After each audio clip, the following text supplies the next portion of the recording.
You know what, Zach? It's Dragon Quest week. This is all you. All right, see ya. All right, hey everybody, how you doing? Welcome to another live stream of NES Quest. I'm Zach, joined by, as always, HamsterBomb. The other guy. Yeah, the other guy. Yeah, as you all know, the other guy. Yeah, the one who actually owns and runs this channel. or tries his best.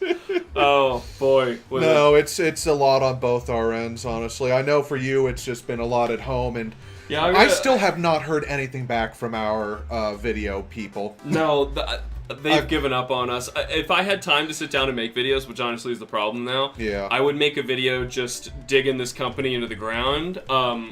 Magix, who used to be Sony Vegas, by the way. Yeah. And I was a big proponent for Sony Vegas back when... Oh yeah, when it was still actually Sony Vegas. Like in 05 to 10, I think, is about when I was using it. Okay. And it was great. Top of the line stuff. Loved it. But now they sold the company. Well, Sony obviously doesn't own it anymore, so they sold it, and yeah, now it sucks. Yeah, I think what I'm just going to have to eventually do is just buckle down and learn how to use DaVinci Resolve. And just do that. I gotta find something that it's a good alternative. But yeah, I mean, if you wanted to purchase DaVinci Resolve, and for like the actual studio quality, it's a few $100s, but you don't. I know it's a big ask. The one upside is you don't have to pay a monthly subscription for it like you were with Adobe. So. Technical things aside, hope you all are doing good. Mr. Safety Box, I see you were already commented. And I hope you're as excited as I am for one of the gosh diddly dang greatest series ever created. He's very starry-eyed, so I think that's safe to say. Dragon Quest. Or Dragon Warrior. So I was conflicted on this, making the thumbnail. I was wondering, do I actually title this Dragon Warrior? But people are going to want to know what we're talking about. And yeah, it was titled Dragon Warrior, but these are the Dragon Quest games. Absolutely, yeah, because I think, what was it? There was a game from TSR back in the day, and TSR are the guys who made Dungeons and Dragons. They actually had a tabletop game called Dragon Quest. So it was a naming issue. Right, so in Japan, it was still Dragon Quest. But when localizing it, they had the issue and tried to get around it. And I wonder how that changed over time. I think the license or the rights to the name Dragon Quest dropped. Okay, that makes sense, because it's not something that I hear competing for that anymore. No, because in 2005, when we got Dragon Quest VIII, Journey of the Cursed King, it was actually called Dragon Quest VIII. Was that the first one called Quest? Yep. Oh my god. Uh-huh. And fun fact, Dragon Quest VIII was actually the first Dragon Quest released in Europe.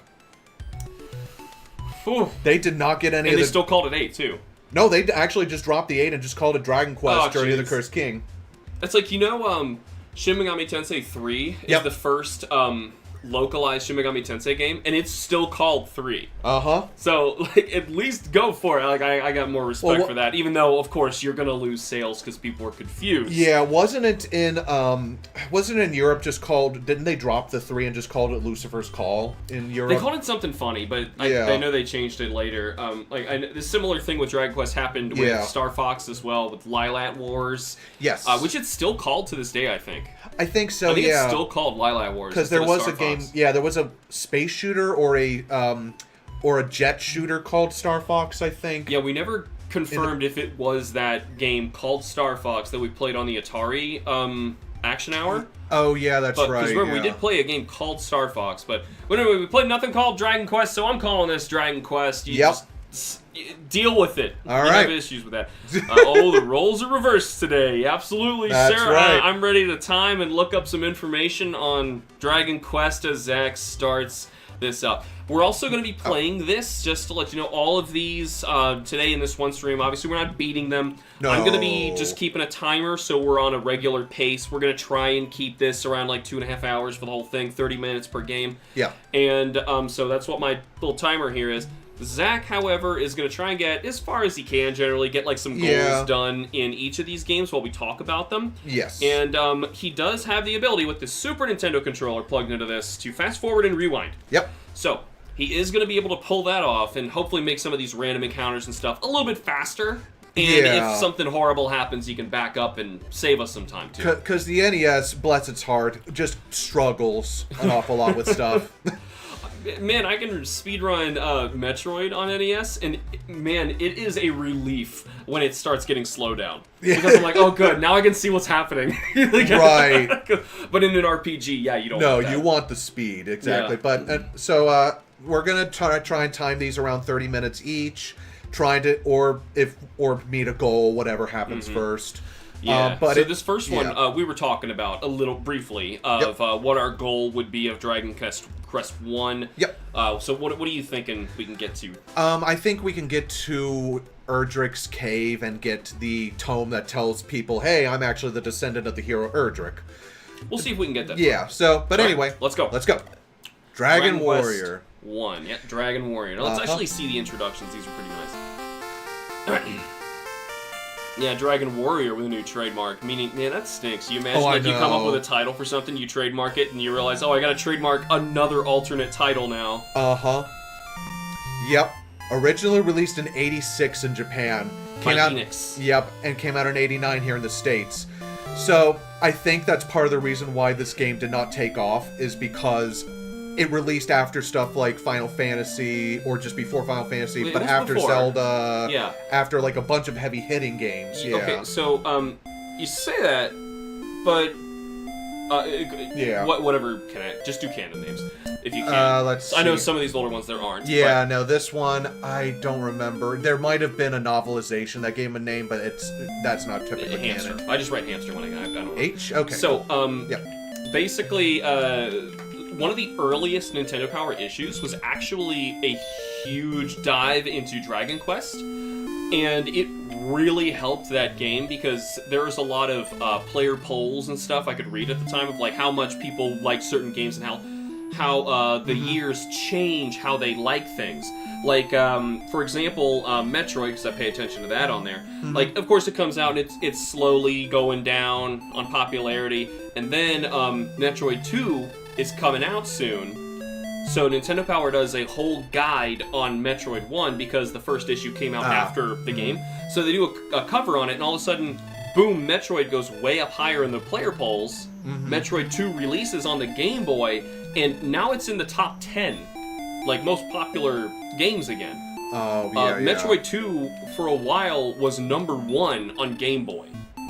With some serious competition, too. I know, like, back that far, Game Boy didn't have too much. Got that start on this. I have one job.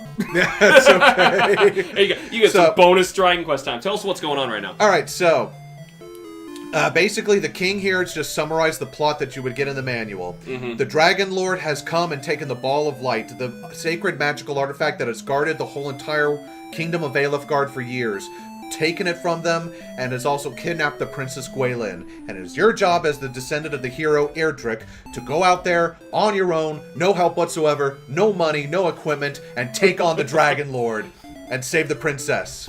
Good luck. That's it. That's all you get. Joe, what exactly happened to your save file? Are you talking about Dragon Quest? Being the youngest of 4, my oldest brother had to be with me, so I saved correctly and didn't corrupt the save. Oh, with stuff like this. Just on NES? Yeah. I was describing that with my Legend of Zelda, because if you just take it at face value at how you would expect a game to save, you turn it off when it says it's done saving. Not on NES. Nope. There's some lingering data in there that can easily corrupt your save file, and it's probably what he's talking about. Yeah. And yeah, I lost, I was halfway through Second Quest. Oh god. On real hardware. And I had finished just grinding everything up. I got all the secret Moblin cache areas. Link was already souped up wearing the white armor. He had the arrows bought. He had the bait. I had everything done. I was so ready to go. And then it died. Man. Oh my god, you told me about that. I forgot. So now I gotta play through the first quest again, and then do all of that again just to get back to where I was. Though, I mean, that's the original hardware, and I actually bought a really nice screwdriver kit. I just gotta get the right kind of batteries. That are like those little coin batteries, like a watch battery. That's what's inside of an NES cartridge. However, unlike the ones you would see in the store, unless you still have Radio Shacks around you, there are little metal prongs on the sides of it for soldering points so that you can actually solder it directly onto the board. And that's how these games would save. If you had one that saves. So, all I've done is just basically there's an opening tutorial that we just kind of breeze past because I want to try to get through. Time. Mm-hmm. Yeah, so it tells you how, or it forces you to learn how the menu system works. So this game is very much based on stuff like Ultima and Wizardry, where everything is based on the command menu. That's why they lock you in that room in the beginning, I think. Yes. To make sure that you figure that out. Yep. So talking to people, you have to bring up the menu to talk to them, view your status, even use stairs. That's weird. Well, because in Wizardry, that's the way you did it. If you wanted to ascend or to descend a dungeon level, you used the stairs. And that's what this game took inspiration from. You even have to open a door with the door command and take. You can't even just interact with it. Yikes. It gets a lot better later on, but yeah, where they minimize that. Because obviously, if I walk up to a treasure chest, you as a player, you don't actually have 6 things to choose from. You have You have 5 things that do nothing and 1 option to open it. Exactly. Same for stairs and doors. Yeah, right. You understand. That's just stupid. But yeah, so it's there, but just to give you options. As an opening area to try to teach you a lot of things, it's really good in the fact that it teaches you that you need to use magic keys to open doors. Once you use the magic key, it's gone. So you have to really think about what you want to do if you find a magic key and where to go. However, there is a place later on where you can just buy them, so it's fine in that regard. Rumor has it that entire towns have been destroyed by the Dragon Lord's servants. Oh, so that's bad. You commenting about the menu here, yes. And it's reminded me of the Super Nintendo game that I'm finally getting around to trying to beat. I've been trying to beat this game, maybe since 2006 or so. It was going to be an original Ocarina Hero review, but I couldn't get far enough in the game. Oh, yeah? Earthbound. Oh, nice. Yes. It was going to be one of the next ones, and it has a very similar menu, ripped straight out of Dragon Quest. Yeah. I mean, that's basically what the Mother series apes in order to be able just to... Yeah, gobble that right. It's like a parody of this. Uh-huh. All right. So like we said, we're going to fast forward a little bit just for the sake of trying to get where we need to go a little bit quicker. To save what I time. love about this game, so there's Tantagel Castle. That's your starting area. You see that island to the south of us in the inland lake, or the inland sea? That's your final destination. That is Charlock Castle. I love that you can see it. Yep. So if you just had a freaking raft, you could have done this in the beginning. No, you could have. Well, the thing is, it's surrounded by a poison swamp. It would have taken all my HP out. It's weird that it's blue. Well, no, the blue is water. The green around the see. castle, that's a poison swamp. And also, too, you've got, endgame enemies who are guarding the castle. Well, yeah, I mean, I figured that, but honestly... still, Link's Awakening, man, he managed to do all that because he had a raft. Yeah, exactly. By the way, I heard, speaking of... I don't want to get on too many tangents, but this is freaking NES class, is what we do. Yes. So, supposedly, way back in the day, when Link's Awakening was... new, the Game Boy game was new. The developers actually said that the one raft journey you take in Zelda 2 to go from the the West Hyrule to the East Hyrule, because it's split by an ocean, you have to take a raft to get there. It is during that raft journey that Link's Awakening happens. Oh, that's right. And then Shigeru Miyamoto heard that and he was like, "Shut up! No!" And that's right. And instead, now we have the most bass-backwards timeline ever. So what I love about this game already off the bat is that what a lot of later games would take, like Breath of the Wild, it shows you your end goal right at the very beginning. It tells you what you're going to do and how, where you need to go. They told you that it's there to the... Yes. Yeah. Okay. Yeah. But the we way... need to stock up. Yeah, the way I always kind of headcanoned it, why you couldn't just sail across the inland sea to get to I assumed the swamp poison would be enough to shut me up. I was asking that question. Yeah. So it's I also assumed too that the Dragon Lord was like, well, I can't let people follow me. I'm just going to destroy all the boats. I'm gonna destroy the navy so that way people can't. It's not like we're not gonna have trees, which are right here. Yeah, exactly. Burn your trees down. You can make rafts. Right. Well, it's whatever. It doesn't matter. It doesn't. No, honestly, it doesn't. Clearly, it doesn't matter, because if this was that big of a deal, the king would have been like, "Oh, maybe I should give you some help. You know, I think I have an armory. Would you like a shield? Maybe a sword? How about some, I don't know, soldiers? Like, I could give you a boat? I love this. It's like one of the first female NPCs you come across in town. You talk to them. No, I am not the Princess Gwylin. So, meaning in-game, you asked her. Yep. Are you Princess Gwylin? Hey! So that's what your character's doing. You're like, you just see female, and you're like, oh! It's the princess! I'm looking for a pair of those.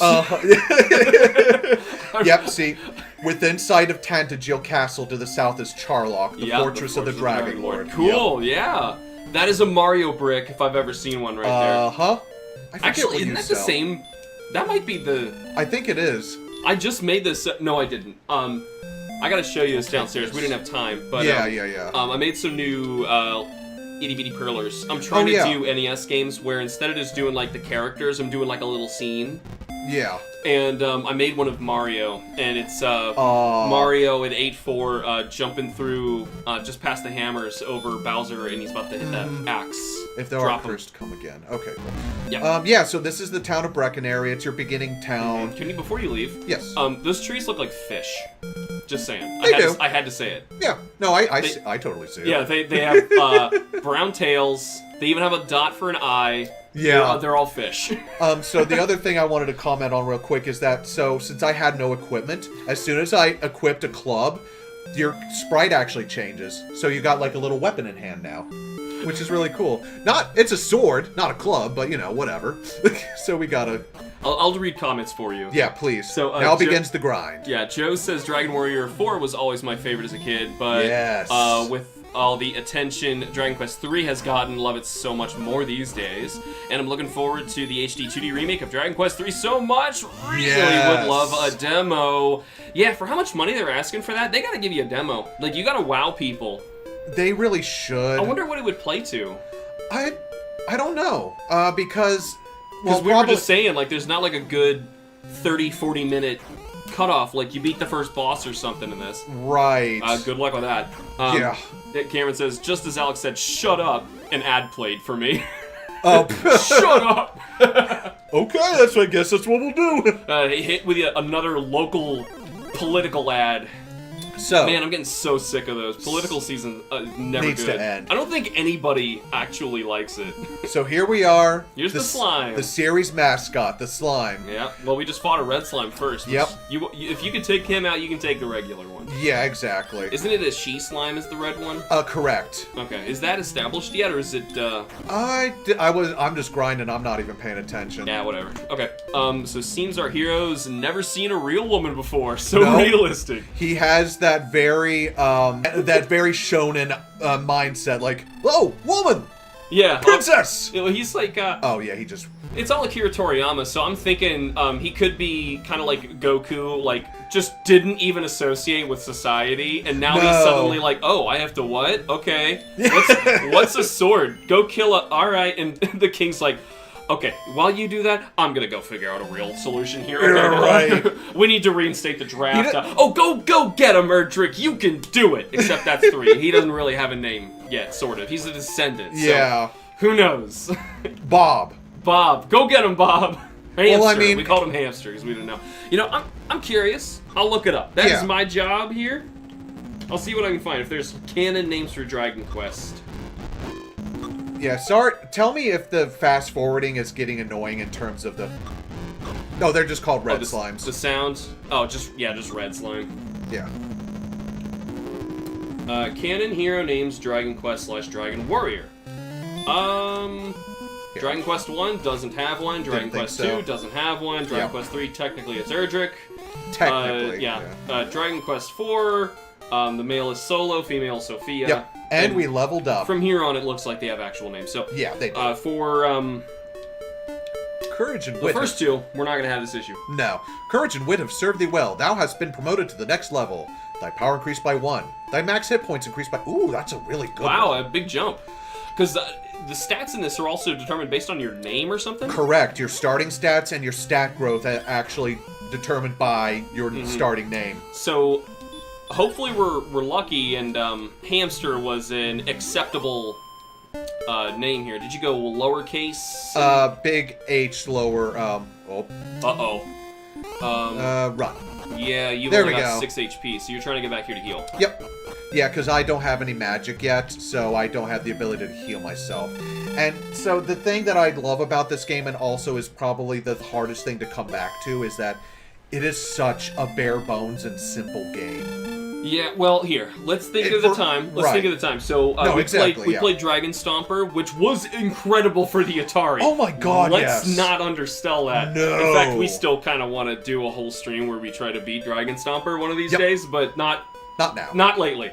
We really want to get through NES first. So, but looking at like this compared to Dragon Stomper, what's the big stuff that we can see? Well, here, I can see what I'm fighting.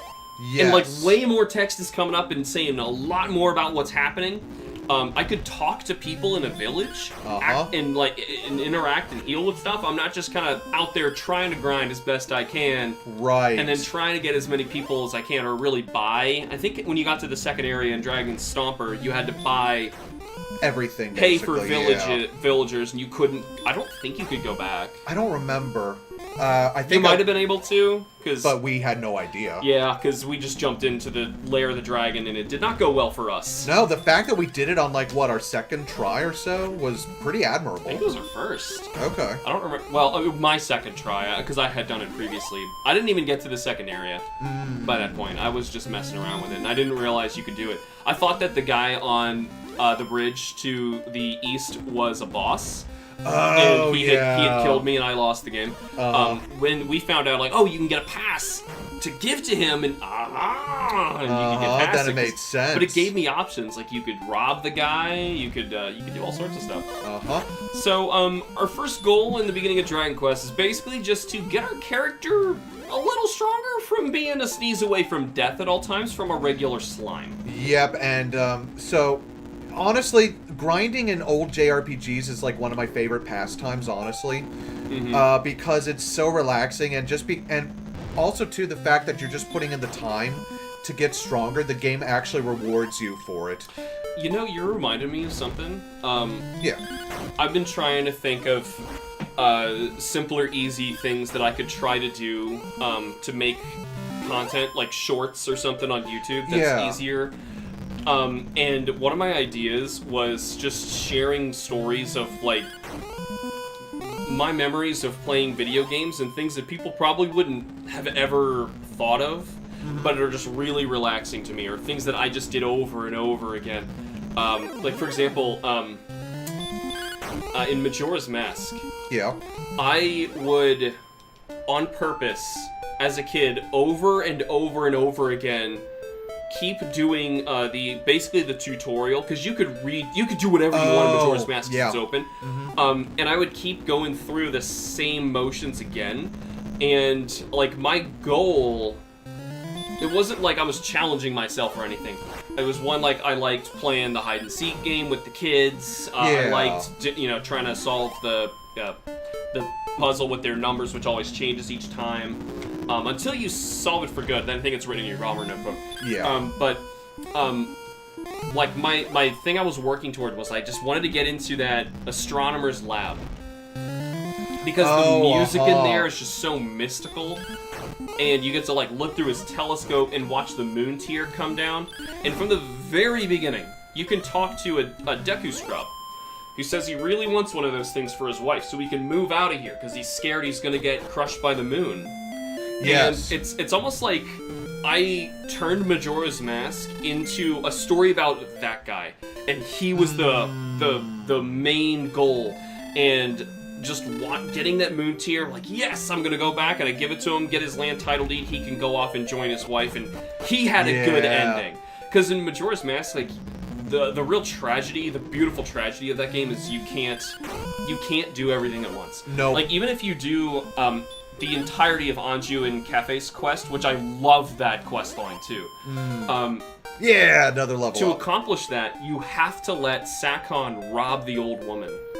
You have to do it because he has to take her goods to the curiosity shop to sell them. So Like, there is no good, perfect way to make everybody happy in that game. And it's, as a kid, it can be really relaxing to just try to, like, make those safe accomplishments. You know? Alright, so now... Feeling like you can make somebody happy. We reached level 3, and now, of course, like in every RPG, you get your stat increases. Okay, so... we finally have MP, so I'm about to go ahead and rest. Alright, so we can cast some spells soon. Yep, I can cast the heal spell. Good, that's a game changer. I can be out in the field longer, Yeah, so now this you game can- is... Now you can either grind your way up to, like, level 5 or so. What do you think is safe for... about 5, yeah, because I'm trying to get enough gold in order to be able to talk to this dude and get... Let's see, I don't care about getting the, copper sword. The jump in power between the club and the copper sword isn't really all that much. I'm just trying to get enough money to get a leather shield and a small shield. Or leather shield and leather armor and small shield. Yeah. So. I do wish that old games like this would show you the stats, but it's a lot of stuff on screen at once. Yeah, exactly. Earthbound actually has a really clever way around that, because there's not enough room in old games like that. Typically, they couldn't do it. So in Earthbound, you go up to a shop, and you can just quickly run through their equipment and stuff, and if it is better than what you have, your character that can take it will flash. So you just know immediately. They had to put like those kind of quality of life improvements in old games like Final Fantasy's pixel remasters. Yes. In order to add that kind of stuff to these old games, because the system couldn't really do it. Super Nintendo, yeah, because it can run the numbers real fast for you. So one thing I want to point out about this game and all of the other Dragon Quest games after this, what I love is that the terrain actually affects quite a few things when you're actually walking around the world. So we're in the open fields, we're walking around. You can find slimes. Yeah, we can find slimes, and the encounter rate on the field is a lot lower than it would be than the forest, like where I was, right. What about the mountains? I say it's... Ooh, hey, there's a new one. Yeah, alright. We got our first Draki. I love Drakis. They suck later on in the game, but my god, is it just nice suck your blood? They do. Yeah, actually, they suck. They like a vacuum cleaner. They suck like a vacuum cleaner. I swear to God. By 2 and by 2. Yep, this game, if you can't tell, is very stingy with gold and experience because slimes were only giving me 1 to 2 gold and 1 experience point. Well, what did they have to base this on at the time? Exactly. I mean, also, the idea was it's a video game and it can save. So if you're doing the alternative, which Japan didn't even have Dungeons and Dragons yet. No. So if they didn't even have that, even when you bring this over to the West, and I was reading Nintendo Power, I know they were straight comparing it to Dungeons and Dragons, which is weird because they didn't have it. Yeah. Though I heard they had translated copies of stuff they were learning about this other game, and they were trying to inspire that. Oh, okay. So here's the thing. Yeah. Chance to spell of hurts. Yeah. It's increased by 6. So, you know how there's the Peninsula of Power in the original version of Final Fantasy? Where after you get to Matoya's cave, there's that little bit above her? Up on top you can go to... This game did it first by accident. This is the Peninsula of Power. Well, you can heal, and you can rewind. Well, you probably can't rewind that long, so right now you're in this fight. Yeah. Unless you want to back out completely. Yeah, I just was trying to show. Okay, you should have backed out first. Yeah, I don't do this enough. So it doesn't go that far. You better hope you can survive this. Well, anyway, yeah, you can't see it on screen, but the music's playing backwards. Alright, Zach, try and play it. Yep. Alright, let's do it. This is the reduced by 1. Yeah, I'm gonna die. Actually, spell heal. Spell heal, yeah. Yep. Chance to spell heal. Back to 19. He attacks and... Okay, that's not terrible. We're gonna run. Yeah, get out of there. There okay. we go. Don't do that again. No, so the way that old RPGs were made is that certain zones were mapped out with certain encounters in mind. Tile sets, he means. Yes. So, like, invisible to what we can see right here, there's actual, like, coordinates of the map that are chunked off. That are, correct. Like, level 1 encounter, level 2, and he just jumped into, like, what, 7? Something like that, yeah. So, honestly, the mountains that are actually right underneath me... is actually tied to the encounter tables down below us. So, if you did, like, your Cinnabar Island run back and forth down there, you're gonna get screwed over with those magic Drakis. Magic Drakis, magicians, and I think skeletons and scorpions. No, scorpions are down there. Oh. So it's like, yeah. I like that the option's there. Yeah. Like in Final Fantasy 1, like, it's it's an accident, but I'm actually really happy about that accident. Yeah, it gives you a chance to feel like you can catch up. Yeah. Also, it might be a speedrunner tactic to go down there and find a cheesy way to kill something and get a ton of XP. Exactly. Yeah. You would be rewarded. Yeah, you would be, and that's the thing. Now, do you get a party in this one? No, it's just you. Just you by yourself? Just you by yourself. You are the lone hero sent out to save the Princess Gwaelin, just like in the old fairy tales. My phone just telling me, hey, it's Dragon Quest week. No. Oh, yeah. Oh, good. Wow, Now that's done well. My critical chance is actually really good in this run. Hey, Hamster. Now you know that. Name your character Hamster and you're set, apparently. And your critical chance actually is pretty good.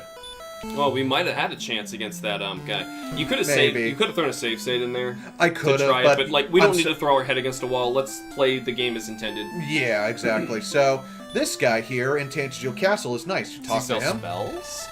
Coming. Hamster's coming was foretold by legend. May the light shine upon this brave warrior. My MP is refilled because of him. Oh. So now I don't have. You need your HP. Oh, wait, so why don't you cast heal and then talk to him again? Yep, I can. I don't have to rest at the end, and I can save money better to get the shield, which I can actually get in 2 more gold. Let's see. It was 39. No, gold is 60. I'm reading E. Experience? Yeah, that's experience. Okay. Yeah, so 70 gives you your close shield. enough. Yeah. I can read. That's okay. I was just doing math games with my 3-year-old this morning. I definitely understand numbers. Anyone saying anything while I'm working on this? Cameron just agreeing at how nobody in their right mind actually enjoys political season. I think the speedrun record of this is less than an hour, says Joe. I've watched it. So how do they pull that off, Zach? They manipulate the RNG table with specific moves, specific button impresses. They just warp to the ending? No. They can actually just walk to the end of the game and fight the Dragon Lord without getting into a single random encounter. And they can take him out because they manipulated the game enough. Yeah. Oh, man. So that way the Dragon Lord will miss every time and you will do criticals. Oh, my God. Oh, so that's so bust. That's a shame. Yeah. Man, it kind of stinks when some games like that kind of get ruined. Honestly, this game is a lot more sound. Yeah. Well, this game is a lot more sound in, like, its construction than something like Final Fantasy. Oh, yeah. I meant, like, there's, like, 2 ways to play a game. There's, for fun and for glory, as Smash 4 would have said. Yes. And unfortunately, there is no glory to be had in this. Unless you did try and authentically play it. Like, I would think the way to do that would be to, if you're speedrunning it, if you're just asking me and my complete ignorant self, I would say you would need a random name generator. You smack a button, and it'll give you, like, a random set of keys, letters, numbers, and that's your name. So you can't game encounters. You can't game what your stat gain is going to be and all that crap. Exactly. Play with what you got. Who can get there fastest? But of course, if you happen to random name generator, it happened to give me the best one, and then there goes your roll. Yeah, never mind. I don't know. Yep. Not a great way. Maybe you did like races. Probably be a better way to do it. Okay, my defense power's looking good. Attack power's looking good. I think in another level, we can actually go to, So you got your shield? Yeah, okay. Yeah, just make sure you level up a little bit and, refresh. Yep.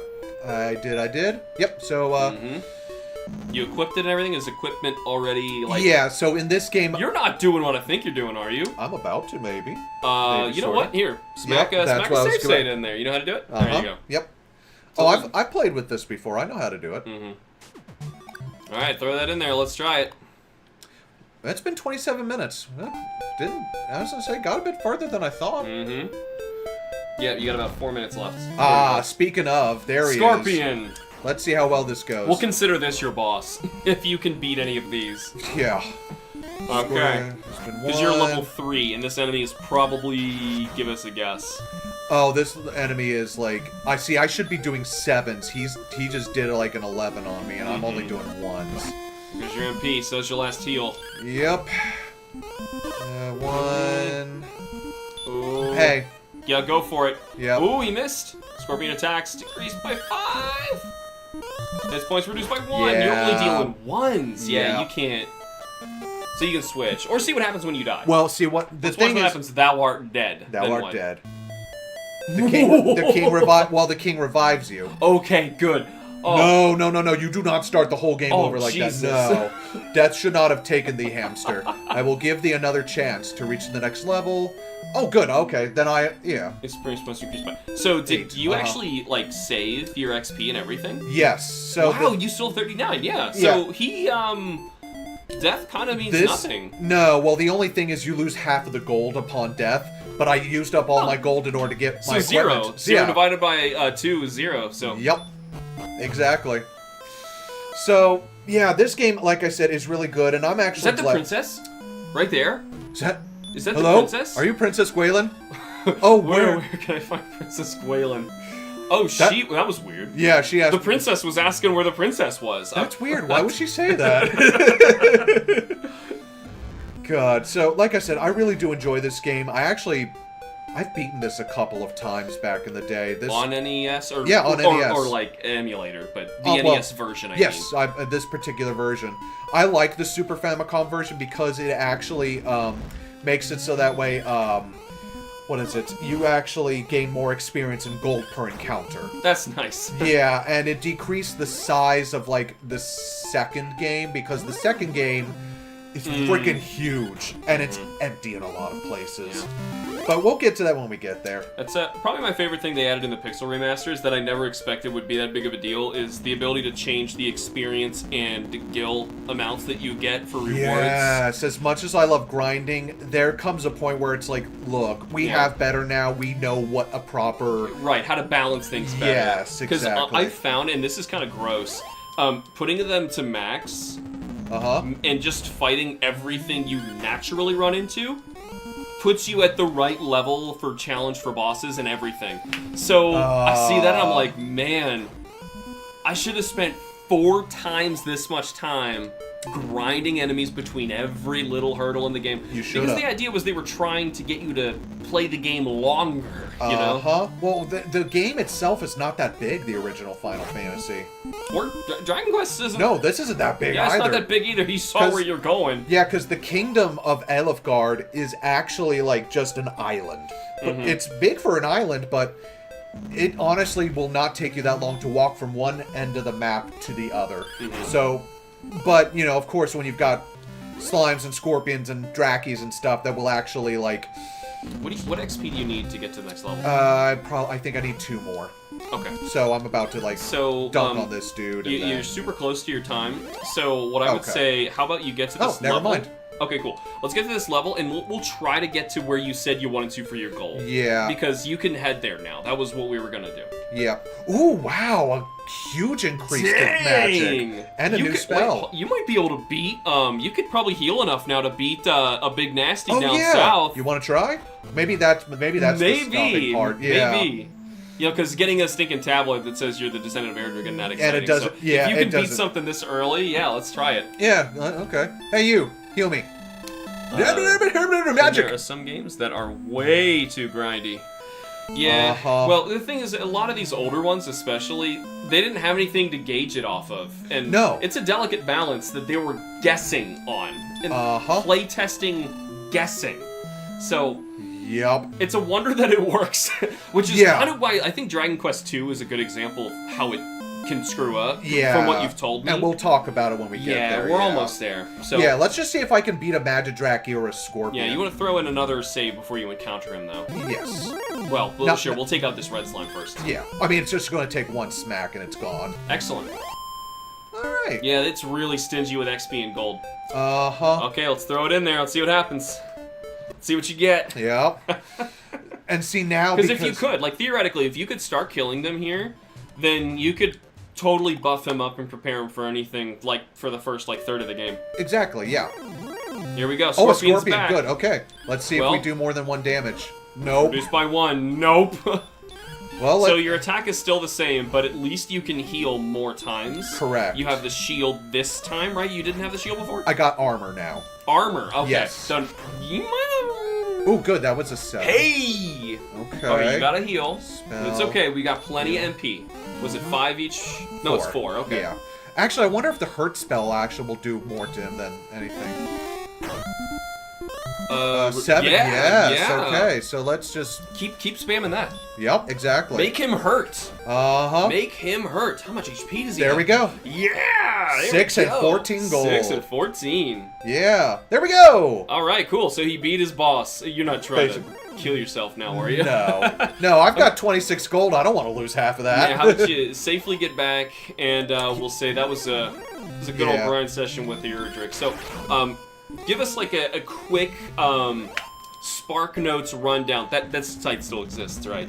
Yeah, it does, I believe. People do. You know what Spark Notes is, people. Whatever. Give us the Cliff Notes. Does that exist too? It still does. Okay. Of Dragon Quest from where we are now to endgame. So we are not even close. I know we're not close. So we have a lot of items and stuff to find. Namely, the main goal of the game is that we are supposed to find the equipment of Erdrick, plus the means in order to get to Charlock Island to get to Charlock Castle. Right, because it's kind of Zelda-y in that regard. You got to figure out what tools you need to traverse the world. So you need a thing called the Rain Rod and the Rainbow Drop.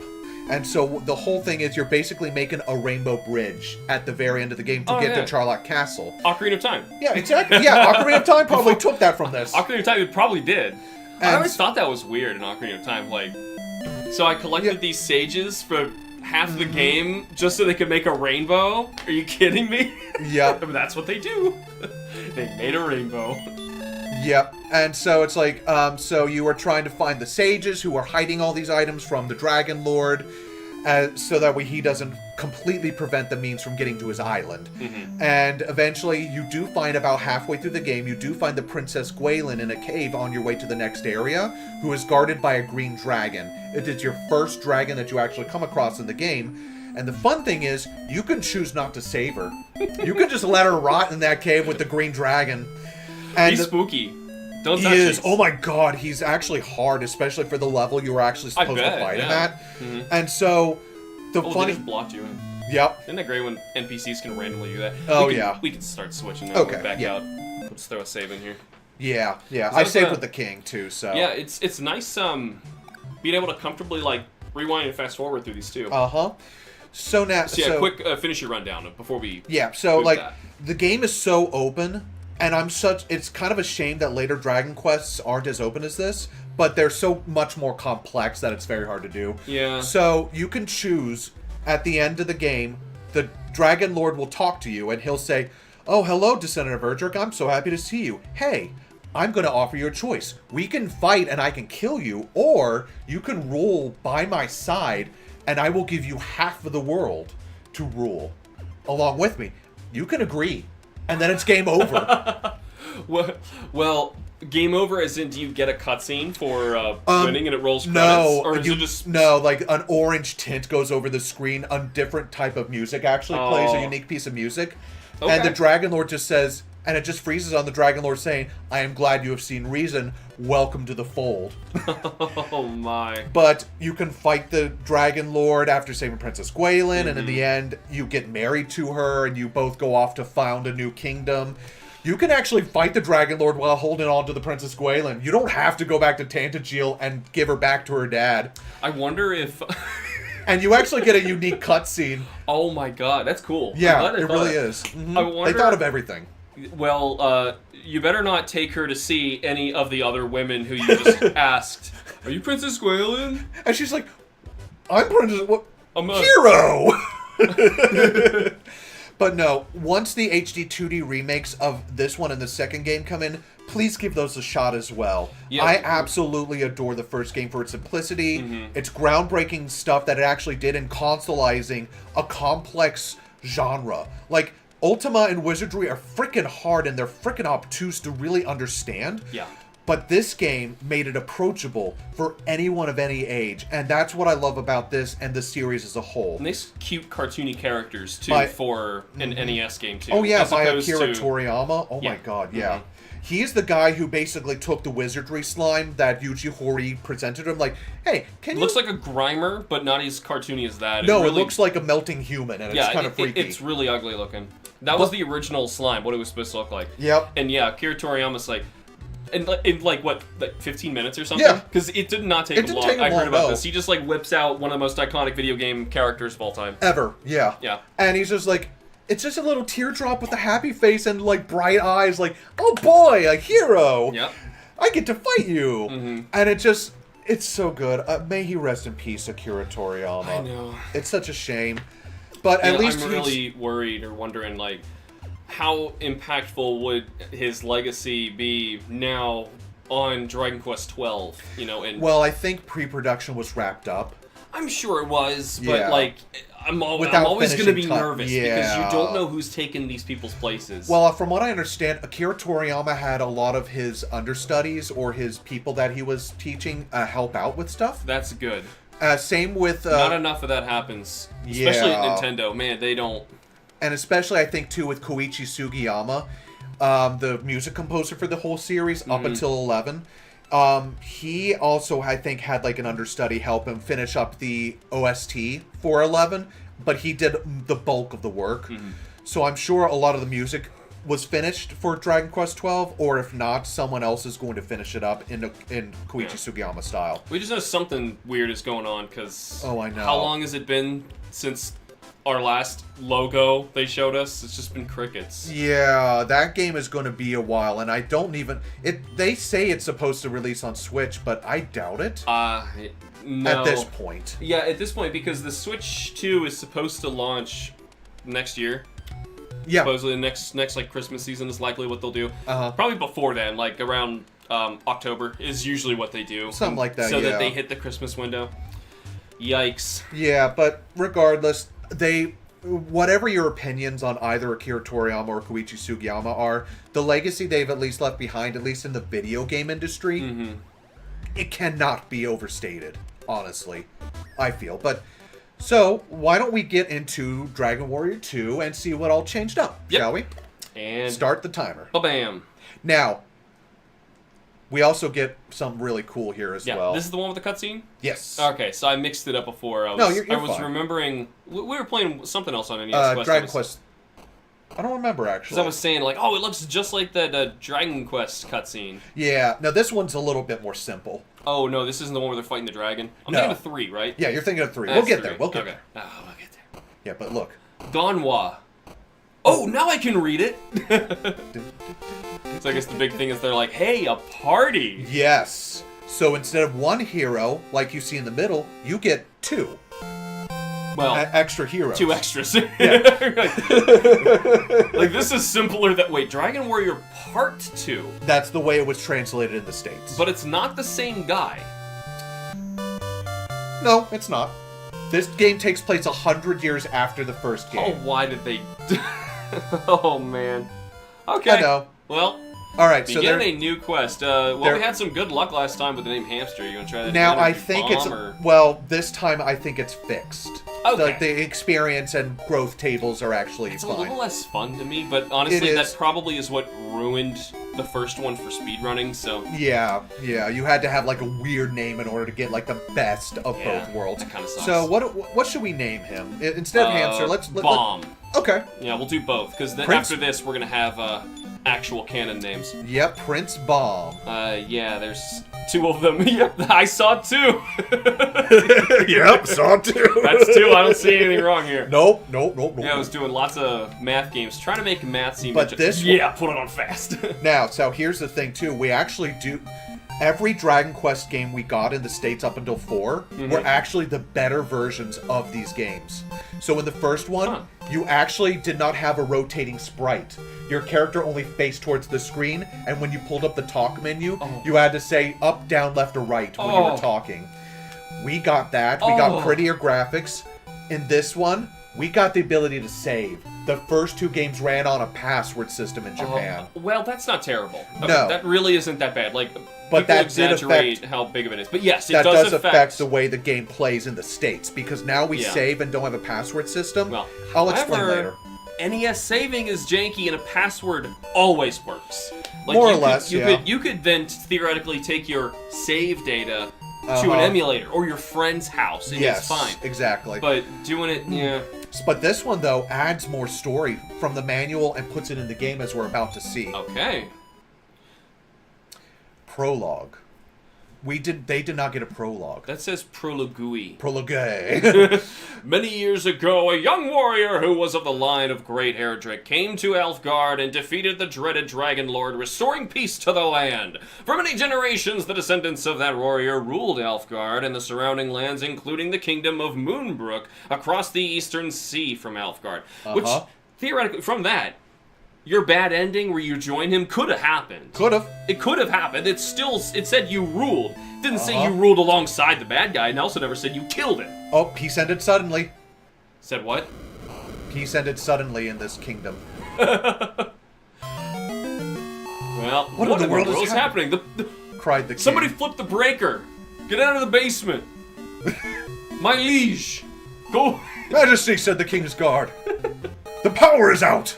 Go, take my keys and toggle the royal switches in the basement. The castle is besieged by the forces of Hargon the wizard. Take this walkie-talkie. I'll have to walk you across the raptor nest, and down in the basement, if you follow the cables, you'll figure out where you can flip the power back on. You're actually Richard Attenborough. Hargon is here? Asked the king. Alas, sire, it is so. Then we must ride forth and do battle for these castle walls shall not stand long against the evil. Oh. Evil something. Oh, it's a purple guy! Yep. We're actually getting a cutscene. Mm-hmm. Hargon is this shall one not of the Drakis? That's actually... I don't know what he's supposed to be. I think From he's the supposed side, to... it looks like it. Yeah. It's hard to tell when Then they're the king small. spoke to the princess. Thy life is in danger, my daughter. Hide thyself now, and whatever happened to me, thou must be strong. But father, cried the princess. Hurry, commanded the king. I like that the princess has a big purple beard. Yeah, it's yeah, that's what it looks like. Oh, there's a demon. Father! Father screamed to the princess. They're here. Such a brave beauty, the monster mocked. The Dragon Quest Builders games are so much fun playing. They are. Sort of something that's covered by that stupid emoji in if a different ending. Oh, what if a different ending happened? It is, yeah. The first two, the two Builders games. That's why I'm hoping for a Builders 3. I'd love to see what that's like. The king was enraged. Touch her and thou shalt not survive this day, he challenged the fiend. So, hissed the monster, thou must be the lord of this miserable sand castle. But I think not for long. Oh, splat. Yep. No? Ooh, ooh. Uh-oh. He beat the one, I think. Uh-huh. Yeah, they're just... That's it. Yeah, for a dead sprite, we just, like, turn him sideways. Yeah. Hey, that saves memory. It does, yeah. And it gets the point that's across. his face forward. Mm. Yeah. Then the princess gasped in horror. Father, no! And they are everywhere. Uh-huh. Yeah. Yeah, so much more involved than the beginning of Dragon Quest 1 that really just spat you in a room and said, alright, figure out how the menu system works. Uh-huh. And go walk around and kill some slimes for a bit. Yep. Yeah, that monster just took Okay, this out... thing's way stronger than a Draki. Yeah. He just took a hit and he cast like a Hurtmore spell. I must reach the king of Maidenhall and tell him of our defeat. Well, hey, that one trooper just survived, so... Uh-huh. Yep. They're surrounded by a swamp. Is that the same castle? Yeah, that's oh, why. yeah, that is, because, that makes sense. Because they turned it into, their lineage. Uh-huh. So I could see the mountain range around the side. Yep, and there... So are they repurposing No. the terrain, like, the general idea of... So I'm thinking kind of like Hyrule, where they try to have, like, their Lake Hylia in a certain area, mountain range. No, not really. Village. So what happened? Because that was that castle. That was actually Moonbrook Castle. Oh. That's so not, it just happened to be also surrounded by a swamp near a mountain range, which also was near a body of water. Yes. Okay. Thy wounds look serious. What has happened to thee? I think he just, like, landed flat on his back. Oh, never mind me. I must see the king. I have evil tidings that cannot wait. Yeah, this is like... I don't know how much memory this actually took up, but still, though, this is really, really cool. Considering how large the rest of the game is, I'm surprised that it's able to do this. There you are. There's our hero Bomb. He finally showed up. Yep, this is where the game would have began. Like, right here at this exact moment. Hear me, O king. The army of Hargon the Sorcerer has sacked Moonbrook Castle from whence I came. The evil of his magic is great, and I fear he will soon rule all the world, unless a monarch as great as thyself stands against him. Where'd he go? He died. He died before he finished his line. Yep. That was like his final words. They had to get a necromancer in here, like, what was the rest of his sentence? Oh, he said something about that there's a demon taking over a bunch of castles nearby, and hold on. He says you're a stupid face, and he never liked you. He says you can't execute him now, because he's already dead. But hold on, he's saying something else here. Oh, yeah. He said, and he slept with your wife. He's already dead, though. Is she dead, too? Who's dead? Are they both dead at the same time when that happened? Hold on, let me check. Oh, God, could you imagine? No, I don't want to imagine. It's already... Save me. Thou hast heard the tale of this man. I am old, and this task must fall to younger hands. Thy destiny lies on that difficult road, just as it did for Erdrick the Great. For thou art of the line of Erdrick, and his doom is thine. Which is going to be the next game. Come with me now if thou art ready. So, same controls, but let's look at the command menu. Talk, spell, status, item, search, and equip. So instead of 8, now you're down to 6. Yep. And it looks like it got rid of door and stairs. Yep, you automatically just Those were dumb. Well, I mean, he was working off of what it said in like Ultima and Wizardry. Sure, so, I understand. Yeah. I'm just no, it's still dumb. I'm glad it's automated. Wizard get. Because I imagine like trying to program something like that on the NES, like, man, I would have had it just as busted too. Like, I gotta make some sort of trigger for the stairs to work. I can't figure it out. I gotta put it in the menu. You know. So, yep, he just goes down the stairs. As soon as you walk over stairs, there you go. All right, we got a treasure chest. Can you just bump the treasure chest? No, you still have to hit search. Yeah, like no game, you can just bump a treasure chest and open it. Now listen now I'm closely, getting really Bob. greedy. Yeah, you are. Oh my god, dude, quit. Run into people, just bump into them and talk to them. That's annoying. I think I've played something like that where that happened. Ease does that, and we were playing something on here. Crystallis. We played Crystallis, yeah. Because I kept walking around trying to get around people, and you just keep talking to them on accident. In Cannock and Moonbrook, there are those who are also of the Erdrick's line, your cousins. They will surely help thee to defeat Hargon's dark plot. How many generations? They said 100 years, so that's not that many. No, it's only like maybe 2 or 3 generations removed. Yeah, so he's like your uncle. Yeah, your great uncle, honestly. Yeah. Because he probably wasn't that old when he did it, considering the protagonists of video games are always around their This game is a lot nicer. 20s. They gave you a copper sword and 50 gold pieces off the bat. Wow. So this time now, we have to go to item, and we have to go to copper sword. Use. Nope. So what happened to your uncle's junk that he ended the game with? Oh, he's got it somewhere. They put it over his mantelpiece and just kind of left it there. Didn't let anybody actually use it and protect the kingdom. Yeah. Yeah, you were strong. You weren't wise. No, you were a shonen protagonist by the sound of it. Yeah, right. You won fights with sheer anger. Basically. And misogyny. The way honest to God, there's actually a lot of changes that this game made from the first game. This series is known as a series that never changes or does anything that could potentially be, like, earth-shattering.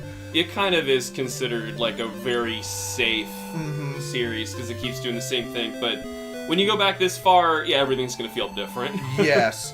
So, like I said, we're going to get 2 other party members. You start out as a hero who cannot use magic at all. This is Midenhall Castle, thank you very much.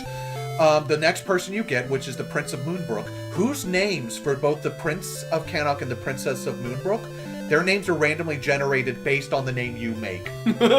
So they're going to have a different name each time. I want Moob. Moob! Like, use the same letters and just, like, rearrange them. Oh, that's great. To Moob. Oh my god. Okay, so yeah, I need keys. This game Bomb, boom, and moob. Boob. Boob. It could be boob. Could be. There's no censorship. The game won't stop you. Yeah. If thy path leads west of this castle, thou will reach the town of Leftwind. Yep, that's our first destination. Is that where I can find my boob? No. I really hope Boob is the guy. Let's not try to make it weird. In Cannock, there is a young prince, and Moonbrook had a princess. Yep, had. Because apparently she might be dead. Who knows? We don't know yet. She apparently might. Who knows? It's a very ambiguous sentence. One who set foot upon the travel door is transported to a Please be boo. So this game also introduces... Is that fast travel? Yeah. This will take us someplace. It's like there's looks like a what is it? Link to the Past whirlpool. Oh well, that's it. That was helpful. If we search, do we find anything here? So I found nothing. Okay. Yeah. So like in the first game as well, I didn't go over it because it wasn't relevant. But if you search anywhere, you can actually find something that the developers hidden throughout the world, and that items and stuff. Items, yeah. So like plot items, actually, you find that way in this game and the prior game. When in need, visit the House of Healing. Yeah, okay. So these guys just spout the same things, like if you didn't pay attention to the first Just to make sure that you understood who they were. Yeah, but in this game... There's a pup! There's a pup! Can you pet the dog? Woof, woof. Woof, woof. Hey, you know That's what? about as good as you can get. That's good. You can interact with the dog. It's an NES game. Let's give it a point for that. Absolutely. Good day, then. Good day, sir. So here we are. Boob and other boob. If the NES was smart enough to pull that off, that'd be amazing. Well, I'm surprised how many characters you got to name your character already, because in Final Fantasy, you have 4 I know. characters. And they only had 4 letters each. Well, that's what I meant. Name, I meant characters as in letters, not characters. Sorry. But yes, you also have 4 characters, which you name with 4 characters each. So the one downside to the new battle system is that we lose the backgrounds, so you don't see the world map nor like a painted picture behind your enemy. I miss that. But multiple enemies. Yep. So we can actually get more experience faster, but you can also get dogpiled. Yes. Because you don't have any companion yet. Nope. And you don't choose who you fight in each one. Oh, no! Just like every other Dragon Quest, it just automatically targets whoever it feels like in a specific group. Oh, God. Which is not all bad. So, right now, at least. Yeah, I was going to say, I'm sorry, I've played enough RPGs to know that's going to screw you over. Oh, it will. You're going to get into an encounter with, like, one terrible enemy that casts, like, stone or really horrible status, and then a bunch of slimes. And you're like, please... just kill the problem, and then we'll just, like, mash attack through this. Won't worry about it. So we'll just grind a little bit just to get good enough in order to be able to get to Left Wind, which is north and to the west. In the Game Boy Color and mobile ports, there is a way to name the prince and princess yourself. Game Boy Color, you have to do a button sequence, but the mobile port tells you the names and asks if it's correct, then gives you an option to change the names. Yep. Well, that's nice. Which is really cool. I still hope it's Boob. Hamster Boob, because we played Hamster, Boob, Bomb Boom, and Bob Boob, and other Boob. Jim Bob, Billy Bob, Lefty and Righty. I mean, the princess is now with us. For a little puff puff. Oh yeah, that is the one thing that actually got changed and censored in the States. They took out Puff Puff and like any religious iconography. Well, Puff Puff is not religious. So we should probably explain what that is. It's Dragon Quest Week, and I made a Dragon Quest joke. I want to make sure people understood it. So, when did Puff Puff start? The first game. Oh my God! You could get a Puff Puff since the first game. That's hilarious. Why don't you describe what a Puff Puff is to the audience? So you talk to a female, a well-endowed female, and she'll offer to give you a Puff Puff. Screen goes black, and you're healed. Oh, big slug. Ooh. And it's not till later, I think it's like 8 or something, where they finally made a visual to show you what it is. And, of course, it's a gag. You're, like, sitting in a chair, she comes behind you, and she's holding 2 slimes and rubs them on your head. Because a Puff Puff is an onomatopoeia in Japan about what the sound of contact with human breasticles makes. Yeah. Which, I don't know why you would have a word for that sound, but... Japan has a need for such a word. They did. They still do. Oh my God, Japan is so horny. Can I tell you something recent Japan did that was super horny? Yeah, go for it. The most recent horny thing they did.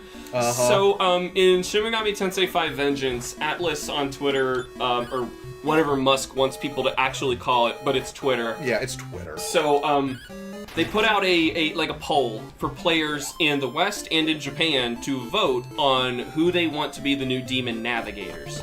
Now, remember, navigator is a demon that can actually like follow you around and like grab stuff for you. So of course, people are picking like who their favorites are, you know, right? And basically, Yes. a popularity contest to who you want to be the new Demon Navigators who's not already in the game. In the West, I wasn't too shocked. Mothman came in #1. Heck So yeah. Mothman's coming. And Fiamma Cool. Oh, really? Mm-hmm. Finn McCool's coming. Nice. And Idun. Who? She is Norse. Oh, what was the name? Idun. Okay, yeah, no, my Norse mythology has holes. I'm not sure who she is. She is. I think is her first time being a demon in SMT. Okay, So cool. when you play 5, you'll see her. She is one of Okay. the best demons in the game. That's probably why she's so popular. I see. Because she's one of the best healers. So anyway, Japan, because they actually decided to let, because like Japan and the West didn't agree at all. Oh no, absolutely not. Because honestly, if you ask me, I would feel like you need to have Cerberus as one of them, because Cerberus is like the slime Yeah. of SMT, minus Jack Frost, who already Yeah. has one. Cerberus is so important, but he wasn't voted for. No, No, of course Japan, #1. Who do A- you think Japan voted for? Alice. No, Alice Wasn't already Alice? was one. Alice was Oh, one. okay. #1. I told you, I gave you a warning. Japan's horny. Oh yeah. Okay. Okay. I think go ahead. It's Mara. Yeah. So Mara is going to be a demon navigator. And awesome. Second one, Cleopatra. Have you seen Cleopatra in Shin Megami Tensei 5? I've seen the shorts. Yep. Look it up, guys. Whoa! There's a reason. Yep. I don't remember the third one, but it was probably horny too. Yeah. I'll tell you, it's a horny country. Well, they repress the culture is kind of repressed in that way. Yeah, they have a very strange Relationship with sexuality. right where like It you feels. think like you don't have any like locked doors and people are always like uncomfortably in each other's space. So that's why like a lot of anime and stuff touches on like boys and girls being super uncomfortable around each other because you know the people living in the same household are suddenly uncomfortable because they don't have locks. They all have the sliding doors. Good, I'm and- level 3. There's a lot of little cultural things like that, you know, like sharing meals while kneeling and sleeping on the floor and things like that. Just very small homes too, close quarters. It makes things a little different. Yeah, it does. Also, just you know, thousands of years of heritage and culture change a country. Let's see. Sigh. That puff. Yeah. That puff puff. So I find, I guess I can get up a bit. I don't want to know what you're getting up, considering what we were just talking about. So we're gonna change the topic back to Dragon Quest 2. So you were saying something else before we were describing the puff puff. I just got sidetracked. Just censorship. Yeah, they took out. Yeah. Yeah, they changed some names. The funny thing was, this is the way that this game's dialogue and descriptions go with the faux medieval words. Thy and thou and all that. That wasn't in the original script. That was added for the American. Oh, it's so translation. corny. Why'd they do that? I think it fits honestly. It gives because a character. I Yeah. agree, but it's weird. yeah, no, it's still weird. The other thing too is that I'm doing 10 damage to a slime. I can move on. You're set. Yeah. Yes. You already had that copper sword when they started you out. I think they wanted you to have a little bit more gas So in the this oven. game, You I was put gonna gas in your oven, right? That's a good thing to do. Yeah, you put Don't gas in the put oven. gas in your oven. Unless if you have a gas oven in which you need to turn it on. Then to get you the hook flame it up light. in the back. Never Right. put gas in the oven. Right. No. What? We're not telling you how to make a, Oh yeah, a I said kitchen Cleopatra grenade. SMT5. Don't remember where though. I don't know. Maybe when I was streaming it. I don't know. Either time. So But yeah, this game is absolutely. She's got some Yeah. puff puff. She does have some buff. Oh my You know what god. I'm saying? Yeah, each one of those is larger than her head. You She'd say have that some- like it's a bad She's thing. gonna have some serious back problems. But Oh, I she think, like, probably does, I think yeah. like to turn her demon eyes, like one of her arms turns into a giant serpent, and she like tries to hide it behind her head. It's pretty good. So this game is absolutely huge, like unnecessarily so. So this game was made in less than a year with development troubles throughout the whole thing. Can I ask a quick question? Yes. Because you were saying about censorship changing like names. Now that's not them doing anything stupid like the English translation of Sailor Moon changing Usagi to like Oh. one of like the silly Americanized names. I don't remember what they did. Oh yeah, Serena. Serena, yeah, because like A little bit, There's like- a bunch of them that are like that, where they try to very like a Cardcaptor Sakura changes one of the characters' names to like Sarah. Because they that's right. They sucked away a lot of the culture when you're clearly still in Japan, but they like gave everyone super American names. Oh, I didn't get any. Thinking it was gonna work. So like, did they do that, or were they just trying to like yank out religious references? I'm gonna run. There was no escape. Oh! Great. You want me to back up? Yeah. Don't try the run if it didn't work. Yeah. Okay, let's... Oh, before you chose that. Okay, now... Oh, God. Can you heal yet? No, this character, the main hero in this game, does not gain magic. Oh! Well, you didn't inherit that from Papa. No. Or Uncle. Great. I don't know. You could be, well, you were in a different kingdom, weren't you? Okay. Do we know... Oh, Good. you escaped? No, I just backed up all the way here. Because I need to go and actually Oh. get some healing herbs. That'd be wise. Because I think you just walked into a new quadrant. Yeah, I did. Alright, that you can survive. Absolutely. But no, like, the names of spells has obviously changed. Like, so instead of, like... Holy? Something like that? Is well, that one of them? That's they're Final all- Fantasy. I played way too much of that. Hey, that's not a bad thing. Final Fantasy's really good. I've been thinking of getting into 4 for my next RPG, but I'm trying to finish Earthbound first. Yeah, no, finish Earthbound first. No, Just finish the cult area. Everyone's obsessed with the color blue. Whoa! And their sprites are designed in a way that might put me on a list if I say it out loud. Yeah. Like, whoa! Well, because in Japan, that's actually that connotation is not behind. I know yeah. it didn't make sense to them, but like, because it's actually got a meaning in Japan. I was so itchy, like playing that segment. I was like, oh my god, this is not okay. Oh, it's like I know they're trying to play it off as a gag. It's supposed to be a gag, and it kind of is funny if it weren't for the hats. You probably know what I'm talking about. Yeah. Second town, guys, in Earthbound. And you know which one's the second town, because they named them by number. Tucson! Yeah, Tucson. I never knew how to actually say the first town, because I saw it first in Super Smash Brothers, so I read it Onet. But knowing that they just spell out the literal numbers. Is it Want? Want. Yeah. So the first town is Want. It's Tucson, Threen or Threed or something like that. Yeah. I think it's Threep or something like that. And then Forside. It just keeps going. They just number and then some letters. So anyway, random. The name's changing, so it's not really changing too much. Trying to get back on track because you're describing. Yeah. There's a lot to say about what they changed about Dragon Quest 2. Yeah, or rather added, I guess you could say. Yeah, they added an awful lot because this is an upgraded tile set from the original game. Because the mountains look nicer. There's various mountains. Yeah, there's various types of mountains. The plains are a little bit more. Forest looks more like a forest. Yeah, the forest actually looks like a forest. The plains actually have grasslands and sand. I'm bummed and all about that black background here, though. That was something that really gave the game some personality. It did, but they just could not fit it in time. Yeah, they wanted to, but there was just like. Are there mods that the Super Famicom version changes it up. Okay. Yeah, That makes sense. Just but also, the HD 2D version's gonna be. If you're willing to wait 10 years, the HD 2D version that may come out one day. It comes out next year, actually, early next year. 2? Yeah, 1 and 2 actually comes out early next year. Really? Uh-huh. I think what the heck? I think that's why 3 took so long, because they decided to work on all 3 of them at the same time. So weird. Well, okay. It's a different perspective over here in the West looking at Dragon Quest, something that doesn't sell as well over here. Though, go back in the NES time, it totally did. Yes. Dragon Quest 2 and 3, I don't think...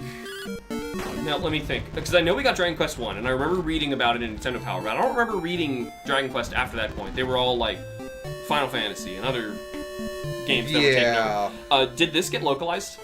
This one, yes. Ah, here it is. Here's Actually, all 4 should have been. We see them on NES Quest. Yes. They should all be on NES. After the 4th game, Enix of America folded, and we did not get any Dragon Quest games up until the PlayStation in 2000 with Dragon Quest 7. And it was called Dragon Warrior 7. Who made 5 and 6? Enix, but it was only in Japan. Oh, I see what you mean. Yeah. Okay. Enix of America folded, so... That's a shame, because I hear a lot about those.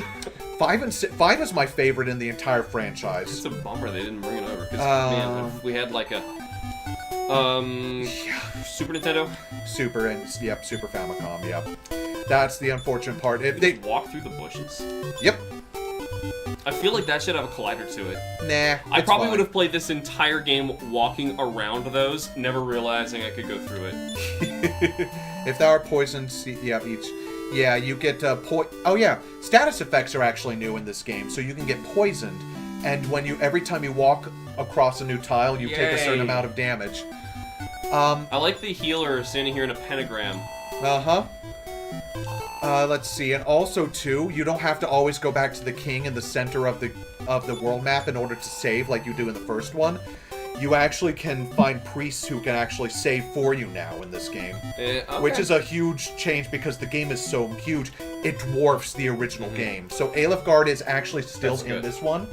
It's truncated a little bit, but you can still visit most everything from the original game, which is really cool. That is nice. Look for the monolith by the inland sea west of this place. It is by that route alone that thou shalt reach Moonbrook. Okay, good, yeah. Okay. Because a lot of other games around this era, to make them save, you had to kill yourself. Like, on purpose. You know, mom's calling because it's time to go to soccer practice or whatever. You had to, as Link, just run into that moblin on purpose a few times until he dies, and then the menu pops up, continue, save, quit, or yes. There was like continue and retry in Zelda 1, a bad example. Yeah. It was very confusing. The manual explained which was which, but off the top of my head, I can't remember. Alright, what do you sell right now?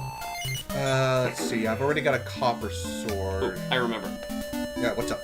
So, if you choose continue and you're in a dungeon, the enemies who you have killed stay dead. Minus like the keys and stuff, they stay dead. If you retry, they come back. And you reset the area back to when you first came into that dungeon. I don't know why you would choose that, but you can. Good, I got a shield. Get out of my way, lady. Yeah, they tell you that. Is that the princess? Right there, in the forest. No, not that female.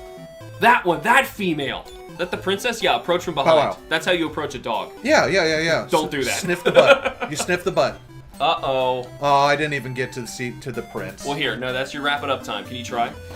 Yeah, I can. Let's see how souped up you are. Yeah. Our original one, the final boss, was Ghost Mouse. Squeak. He's got a blue hat too. This is weird. It's dead. It's fine. It's gone. Never mind. Ghost Mouse is gone. So if we go north, we can finally reach Cannock. I'm sure it's a very inclusive mouse who loves people of all walks of life. There's the Drakis. Yeah, see, it looks similar to those demons we saw before, but they're not the same color. Those guys were purple, had staffs. What's everyone saying? Cameron saying, "Oh yeah, I watch SMT5 streams," and dude, so I said something. Oh yeah. That's your HP's 12. You just heal after. Oh yeah, you can't. I've got healing herbs though. I've got medicinal herbs. Okay, that can help us get there. Yeah. We'll see if that can get us there. We'll try. Bomb used the medical herb. There we go. go. Back to 48. Yep. Eating plants.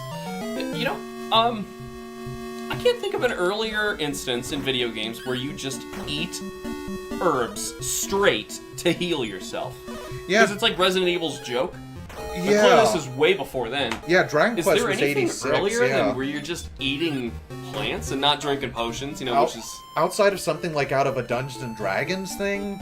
Well, a video game. I'm thinking of a video game where you're eating an herb. I don't think so. Is Dragon Quest 2 weirdly the progenitor of the herb eating? Dragon Quest 1 would be. I just didn't buy it. Oh, you just didn't buy... So really? Okay, so... Yeah, 86. That is so weird. Not the thing that I would have expected this game to be the progenitor for. No, I know, right? This game was a progenitor for a lot of stuff. Or that slug looks nothing like Akira Toriyama's art, but I'm sure, if I saw the picture, I'd be like, oh, yeah! Yeah, no, if I brought my art book with me, I could have showed you. Yeah, and he could have showed all you guys very slowly on camera. Dude, I would.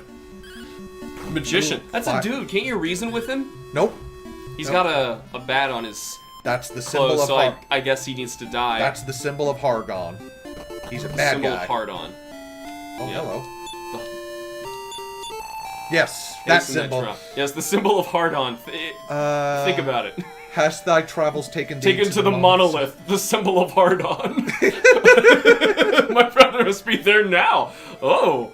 Uh-oh. You're not important enough to The go King of Canok has left orders that not... I want to see his party members join him with randomized... You're having fun, aren't you? Mr. Cancock. Whoa. Oh, bubble slimes. Whoa. Oh, boy, here comes... Oh, I don't have any antidote alerts. Can you do it? We're about to find out. Uh-oh. Hopefully... I'm talking way too much. No, that's the point. Oh, no, it's just dried my throat out. Oh, I should have got you a water. Do you want one? Yeah, please. Okay, here. While you do that, I'll just talk with them and wrap this up. Yeah, because we're about to switch games, so... Yeah. It's all you. Less... No, I'm about to... Less penis jokes. Wait, I mean, I wouldn't... Monoliths. Nope, there it is. I'm dead. And there goes that. Well, you can rewind back to a point where you can actually save. Well, it's fine. No breath, cold as a cod. Okay. That's fine. Because I was going to say, you can still do something for a little bit, or just wrap up what you're talking about. Yeah, I'll just wrap up what I'm talking about. Let's see. Status. How much gold did I lose out of that? 67. I lost about 100 some odd gold. Or 60 some odd gold. That's perfectly fine. This game is way more than forgiving, at least in the early stages. 19 to reach to the next level. Yes, save. Enter thy deeds. Dost thou wish to continue thy quest? Yes. And farewell and good luck. Okay. I'm gonna throw in a quick save and finish up what I was talking about. There we go. So anyway, I hope you guys are actually having fun watching what some might argue to ostensibly be the same game over and over again. But there's just so much under the hood that just gets changed with each game that it constitutes a sequel, honestly. And the base foundation for these games is so solid. Oh, thank you, sir. That, yeah, it's like... I don't know. I just love this series, even though the changes are incremental and seem basically, like, non-existent. That's not the case. Compared to Final Fantasy. Well, compared to Final Fantasy, absolutely. That game that feels the need to change with each and every single mainline entry. Yeah, I'm saying you're only saying that comparing it to something else. Also, when NES sequels, as we have clearly seen, even far in the Ds, are weird. So they're crazy, yeah. Yeah, so we could have honestly seen like Dragon Quest II as like a space shooter or something like that. Yeah, it could have been a science fiction game. Yeah, or you know, like Zelda, a side-scrolling action game. Yeah, you know, exactly. Same. The RPG mechanics could have been gone or something. It could have been, you know, more like Ys or something. You're just completely smacking into people. Yeah. So, with that in mind, these are not like. Sure, they're not radically, like, changing the game, but they're developing one thing. You know, they're trying to figure it out. It's like the FromSoft thing, where it's like they basically created the same game since Kingsfield, and now we've got Elden Ring, which is awesome. I'm really excited to play Kingsfield. I've had it on my upcoming list, but... Good, yeah. Problem is that my PlayStation Classic, I just can't afford a hard drive. Because I already did the soldering method to fix the USBs in the front. Oh, you did? Good. Yeah, I did that. It wasn't that hard. I just need to get... I just can't afford the hard drive to put into it so I can do it. I've been sitting on it for like what, 4 months now, and I can't play it because I don't have the hard drive. I can't afford it. So, speaking of games that basically just iterated until they got to what works. Perfection, basically. And then it's all downhill from there. That's not true. Well, for Dragon Quest, it ebbs and flows, but the quality's always there. Yeah. Here we have Dragon Warrior 3, considered by many to be the best game in the series. It's There's debatable. a reason they chose this one, due to the pixel remastery, HD 2D remake, I should say. Yeah. Here we go. Timer, sir. Yep. Oh, this is the one where you were thinking. Yeah, this intro. Because it's still got the cute little dragon hold the ball. But yeah. This is the intro cutscene that I remember. Uh-huh. Dragon Warrior 3. Part 3. Nope. No just part. 3. The one thing that really weirds me out about this game is that it ditches the intro like the first two games had. Bum ba dum bum bum ba dum bum. Oh yeah, that is weird. Don't know why. Lightning strikes. So is this so the cool. hero of what the other games, or is this actually just? No, I don't want to say much because that spoils a whole awful lot. Oh, I remember you told me before. Yeah. Mm-hmm. No, it's got something to do with the hero, though. Mm-hmm. But look at this, though. This is cool. The parallax clouds. I love the clouds. Yeah, that's some Super Nintendo stuff. The multi sprite characters, and he just chopped his freaking wing off. And see, look at that. Man, I love that the wing is still flapping. But he grabs him, Mm-hmm. and if I'm gonna die, I'm gonna take you with me. God, that's so good. Mm-hmm. Because we don't get, like, crazy intro cutscene stuff like this until Tecmo meets Ninja Gaiden. Basically, 'Cause yeah. that's really them trying to start telling stories. Which, by the way, I only just, like, this past week realized the story director, creator who basically made Ninja Gaiden, the story cutscene parts. Ended up leaving Tecmo and joining this little company called Square, and is basically responsible for making a story for a little game called Final Fantasy VII. Yep. So that was weird. Ninja Gaiden was where they started. Which is just as wacky. I mean, it feels like it's the same kind of thing. Now, All right, now, what's his actual name? Here, you can name him Erdrick. It won't let you. Oh, does it get pissy? Watch. Okay. E, What if you did all caps or something funky? D, R. I'm not sure. Case. Oh, CK. I thought it was just K. Input your name. Uh-huh. There's a reason for that. Okay. But yeah, it can be anything at this point. Okay. We got anything doesn't fit actually. Moob. Moob. Oh well, we wanted to name somebody Boob. Right. Dude, is this, For Cameron, name it Boob. Now, are we gonna be be a boy or a girl? That doesn't matter. Boobs are universal. That's true. But it's an important question though. Sure. We'll be female because we haven't been like this is the first time we have a choice. You know, it's like female- whenever I play Pokemon Crystal, I feel obligated to choose the female because it's so rare. Yeah, it was so Yes. weird back then to be actually for like a game development studio to allow. Maybe we shouldn't name ourselves Boob. No, I was about to say. Okay. I was just realizing, but like that never happened. Everyone was like, "Oh, you got to play as the man," and they didn't give you a choice. Oh yeah, because it wasn't cool or not cool, but I don't want to say the actual what it was back in the day. Yeah. Her name's Ham. The symbol of hard-on is that can. Is that Canuck? Yeah. They're definitely groundbreaking games to say the least. I'm surprised they aren't mentioned as much as I've seen. No, and that's just it. Well, they are not in our country. That's what. Yeah. Sorry, I had to get a drink. Yeah. No, that's it. And Japan, it's one of the biggest things ever. Female Ham. Sure, Ham. 2. That can be switched later. Whatever. It was Ham's Ham's 16th 16th birthday. Oh, this game. Sweet 16. This game actually introduces the trope of you being woken up to begin your journey in every RPG that comes after this. Wake up, Ham, it's morning. Yeah. Today's a very important day. This is the first time that you, Ham, shall go to the castle. I have raised you as a brave young lad for this very day. Thanks for establishing that mother, sister, female companion. Oh, did I accidentally hit male? You're a male.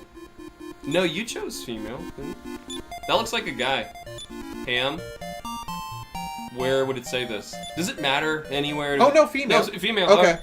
I guess it does. despite... It actually does matter because certain equipment can only be worn by women. Oh Jesus! And some of that equipment is severely OP.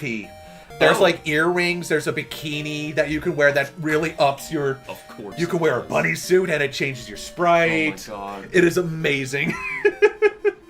So we are going to search our chest. So now I can see what you were saying before. Some things that are probably going to get censored about the remaster make HD remaster thingamabobber. Yeah. I'm not shocked that they want to play that back a little bit. We don't live in the same time. That's not okay. But yeah, no, and it's very minor alterations.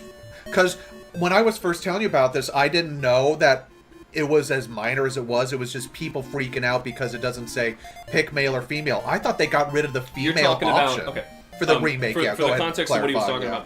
about, he's talking about how people are freaking out. People are unnecessary. Some people are freaking out that the HD 2D remake of Dragon Quest III is not to their liking, and upon looking at what they're actually upset about, it's a bunch of stuff that makes me boil down the people who are complaining as just a bunch of hateful, homophobic bigots, and people who objectify women. Because it seems like they tried to tone back a little bit of the over-sexualization of a few things. So probably like a bunny suit or a swimsuit is like it's still a thing, but make it a little bit more modest. And when you choose your character's gender in the beginning, you're choosing type A or type B instead of male, female. Yeah. Because there's a lot of people who would rather select a body type as opposed to feeling like, oh, well, I'm a guy now, even though I have this body type and I associate myself as a female or something. Yeah, and you're role-playing as whoever you want to be. Yeah, exactly. I even mentioned, as you brought that up, nobody complains about Dark Souls. No. And Dark Souls says Type A and Type B for male-female, and I'm talking about, it's a PS3 game. Yep. Shut up, guys. Man. Welcome unto the son? Son? Why am I getting Son of the Brave. Why am I getting misgendered? Yeah, that... Oh, snap. That actually is a... That's weird. That's a mistake. Does he actually have options? Yeah, he should. I wonder if they added the female thing in later and just... But there's so many items of armor, but... Yeah. And, not change the dialogue? Who knows? It's an old NES game from 1988. Okay. You were born a son, and now you're... Identify as a woman. And now you're a woman. Whatever. Okay, whatever. It is said that thy father, Ortega, met his end when he fell into the vault. Sypha. Like Sypha? Like Sypha. I don't know why I was so mad at that, because I was overwhelmed, but I'm like, wait, really? It was so late in the stream, too. Yeah. You were probably just at your wit's end. Yeah, and I'm like, really? They couldn't even get that right, but maybe it was for story purposes, maybe in their mind. I don't know. I don't know. Oh, man. Just like... You know another random Castlevania thing? Because I just beat Castlevania Legends last night. The Game Boy game that I had never really played too much, but since it was on NSO, I said, I'm going to give it a shot and get through it. Yeah. You kill Alucard. Kill Alucard. Yeah. And he and Sophia, I think is who you play as? Sonia? Sonia Belmont. He plays Sonia Belmont. And apparently they were in a relationship. Yes. And you have to kill him because he doesn't believe that you're strong enough to even go up against Dracula. So you have to actually kill him. Oh my god. Right, because a Game Boy Castlevania game was making me feel things I didn't think were possible. Yeah, they retconned the hell out of the timeline. They scrubbed that game out. Yeah, it's a weird game. Well, each Castlevania, I try to just assume it's in its own thing. Basically, it really is. So messed up. You know. So all the Dragon Quest games somehow connected too? Because so far the first three are. The first three are. The second three are loosely tied together.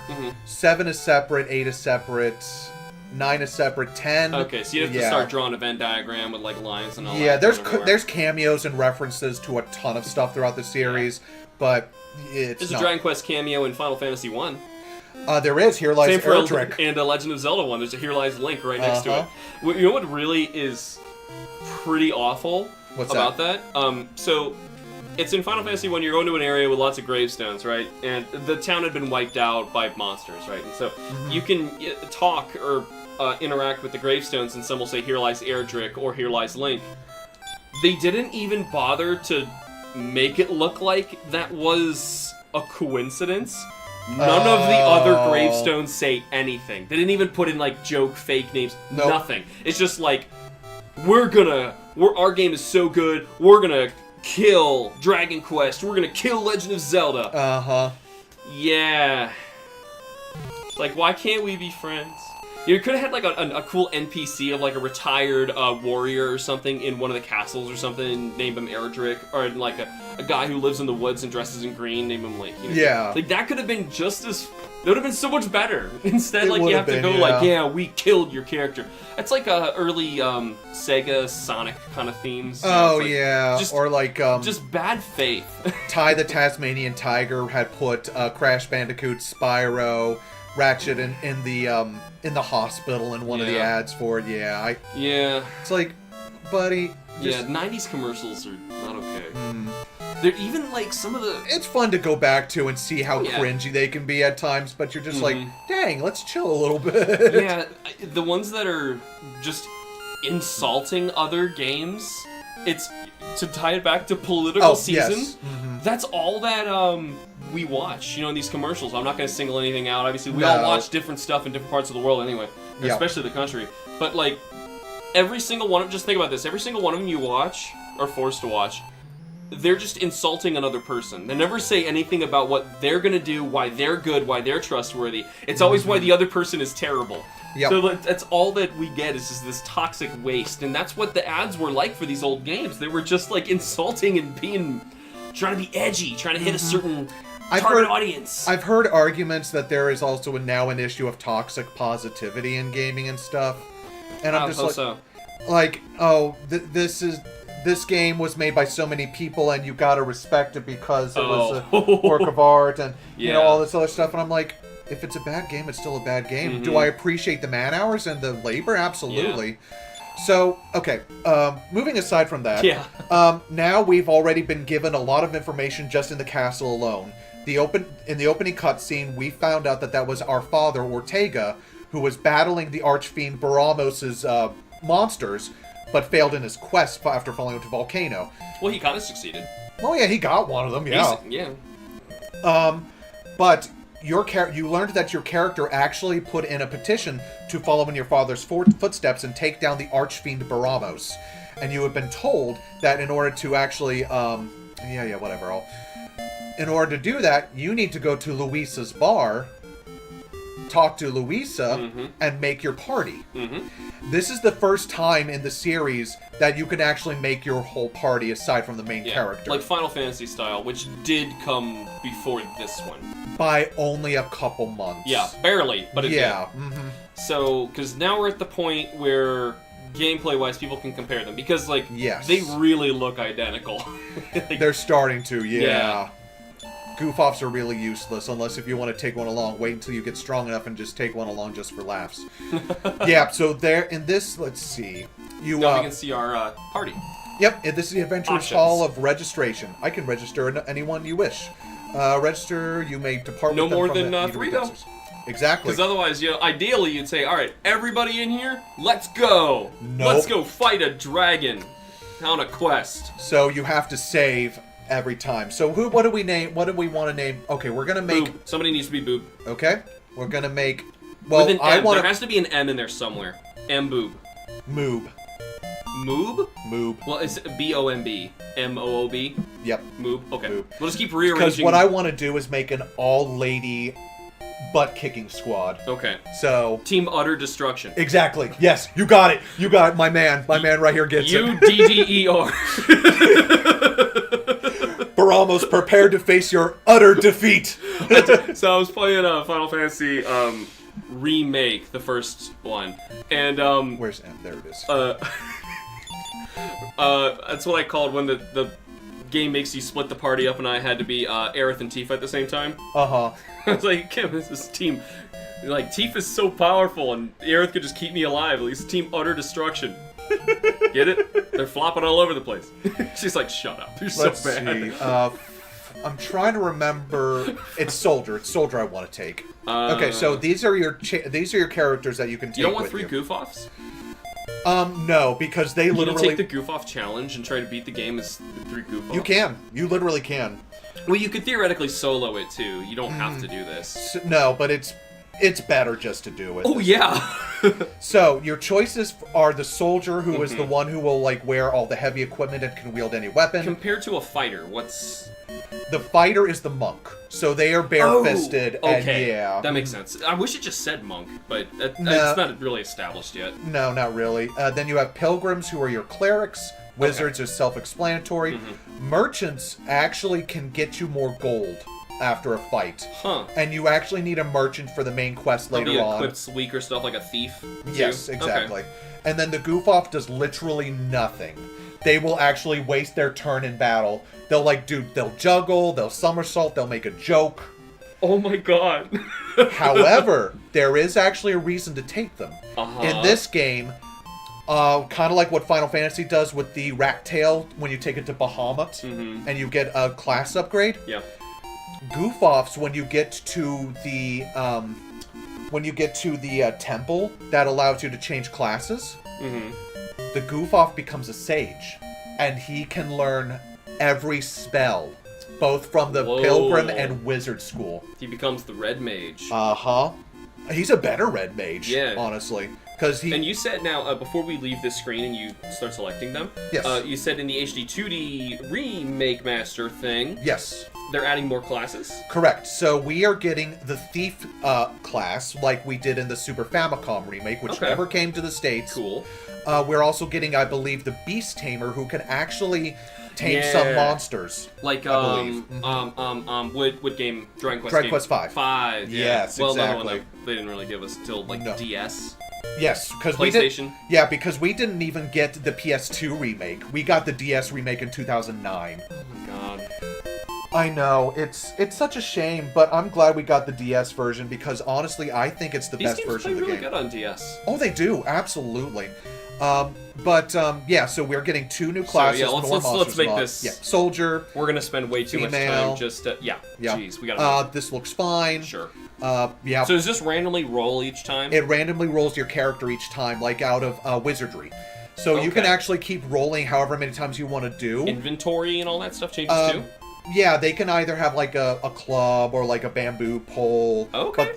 But their stats and their starting HP and MP are random each and every time. But this is fine. She actually is good. We do want to register someone else. Okay. Now, it sounds like you probably want a wizard. Yes, and also in this game, and for the first time, party order determines your aggro. So whoever you have in the front takes the most hits. Whoever you have fourth takes the least, which is important. This one I want to make. This is going to be Boom. This is. If it's a wizard, Boom. Right. Well, I want it to be like our lightning. Boom. I will do Boom, but this is going to be our Pilgrim because they can equip better stuff than the wizard can. What do we want for our cleric? Boob. For another female? Mm-hmm. Okay, fine. We'll do it. Boob. B-O-O. We gotta keep people watching somehow. Yep. I don't know. People are still kind of watching for 8 minutes at a time.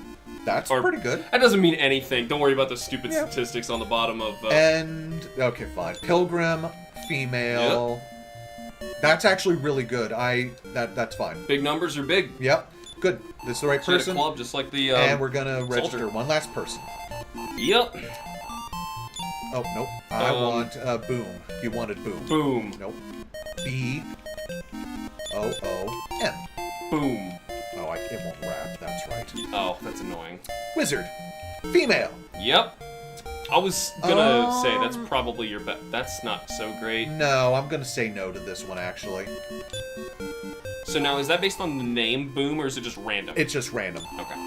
Because otherwise, I'm kind of glad that went away right away, because otherwise you could have ideal names. Or what really probably stunk with a lot of kids playing Dragon Quest 1, they input their name, and randomly their name is cursed. And they try and play, and like their stats start super low, they're getting crushed. This is actually a little better. Not much, but it's Strength better. of 1, well, it's not going to attack. No, I mean, yeah, whatever. So, okay. Yeah, this is fine. Do you want to register anyone else? No, we got the full party. Well, you can only get 4. Yep. So if people die on your party, can you just come back here and grab a new one? You can if you want. Because they're level 1 when you start them, though. But you obviously want to restore their life. Yeah, you can. Get them just back. like in the second game, yeah, you can res someone at a temple. Talk. This is Luis's place. This is the eatery where people gather, meet, or part with companions. What does eating mean? Eatery? What does eat? Yeah, right. Yes, fine, save. Yeah, so there's already pre-made people. Uh-huh. But we don't want them. Screw them. No, we want Moob, Boob, and Boom. Yep. In that order. Yep. Moob, Boob, and Boom. Moob, Ham is calling you. Moob is added to the party. There she is. Now I kind of wish that our name was in some sort of combination of those letters. That's fine. Well, it could have been Bomb. That would have been the one. You know, because that was the Dragon Quest 2. Oh, yeah. Well, Bomb, Moob, Boob, and Boom. All right. Boob. Boob, Ham is calling you. Come on, Boob. Why don't we keep losing you, Boob? Alright, so Boob is green, Moob is red, and Boob will be Boom blue. is blue. Okay, now... Oh, no, sorry, green. You're blue, that's okay. right. Right. We kind of started a little late on this, so I kind of feel like we should try and take it a little farther today. Yeah. That's 3, fine. which you probably wanted to do anyway. Yeah, this is the game I wanted to play. Mm-hmm. We are good on equipment, but we will definitely need to grind a little bit. Yeah, everyone's level 1. You got any cash? This is the vault. Yeah, so, like in Dragon Quest 2... Storage box. Yes. Because we don't get the magic bag until Dragon Quest 6. A Nuzlocke-style run of Dragon Quest 3 would be crazy, where you have to get a new party member when someone dies, rather than revive and keep them. That's what I was saying! Actually... You could do it! That would be cool. Yeah. I would be down for that. I would watch a stream of that. Because that sounds intense. Yeah, because... A Nuzlocke of Dragon Quest 3. Like, you better keep everyone alive. And your party members follow you. Incredible quartet of heroes. Bomb, Moob, Boob, and Boom. Yep. Except, unfortunately, we're Ham. We're throwing the whole thing off. Oh, I don't need to sell anything. So it's really, Ham's little trio of ladies. Yep. The Ham Harem. The Ham Harem. Can we open the door? No. Oh, they don't automatically open? No. Well, they should, because door's not an option on here anymore. No, I need a key. Ham, at her feet. Never mind, Ham is female too, I forgot. Yep. Oh yeah, no. Yeah, they let us choose female, so everyone's female. Yeah, exactly. It's all because it's new. Uh-huh. No one's getting off to those sprites, right? I can see you. Put that away. Now let's... That's gross. Yeah, because see, this is all that you see. Like, this is what's going to be censored. Now, granted, the sprites are going to be more detailed and bigger, but... Honestly, it's like... Why are you getting so angry? I know, like... You're not losing Did people anything. seriously, like, play this and they were actually getting off to the female sprites? Cause they might have. Who knows? I can't think of any other reason. Are you the son of the brave Ortega? Your father was a great man. I mean, I could see that people would grow attached to their characters. That is really just a bunch of random numbers. Because, I mean, the same thing is inevitably going to happen in any of these games where you create your character, you give them a name, you have a class associated with them. You know, I still remember my Final Fantasy 1 team, even though they all have, like, 4 character names was all I was allowed. And, you know, let me see, I had,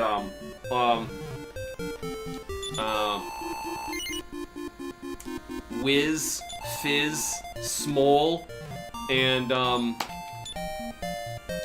I had a fighter. I don't remember my fighter's name, but I had one more. Is it not this game that I can go into Wells? No, that has to be in the remake. Never mind. Okay, so yeah, you can't go into Wells yet. What's the well there for? Cool sprite. Basically. Cool sprite, bro. There is no one in that direction. Yeah, okay. Let's just get outside. Into combat. So this game adds an awful lot. We don't want it to spend 30 minutes where we just try to get into combat. This is the best overworld music. Yes, it is. Also, the sprites look so much nicer. Yep, there's our destination. There is the tower we need to get to. Like, it's short term, not long term. The short term, yeah. Now, because Aliahan, which is where we are, is basically fantasy Australia. It literally is. Australia's already a fantasy land. You want to go somewhere with giant monsters and you got to defend yourself with, like, blunt weapons and a shield? Oh, one slime appeared. I'm sorry, buddy. That used to be a threat in the first game, but, yeah. Bye. So, unfortunately, we're going back to black, but I can imagine it's because not only are there multiple enemies, now there's multiple party members. So the thing is, now there's a day-night cycle. When it's night, shops close down, you can't see the king, people have different dialogue, and different people come in and out at night. Yeah, thank you. Trying to help you out there. Yep. Here it goes. Yeah, it's cool. So how long does that take? Is it just steps? It's by steps, yeah. Okay.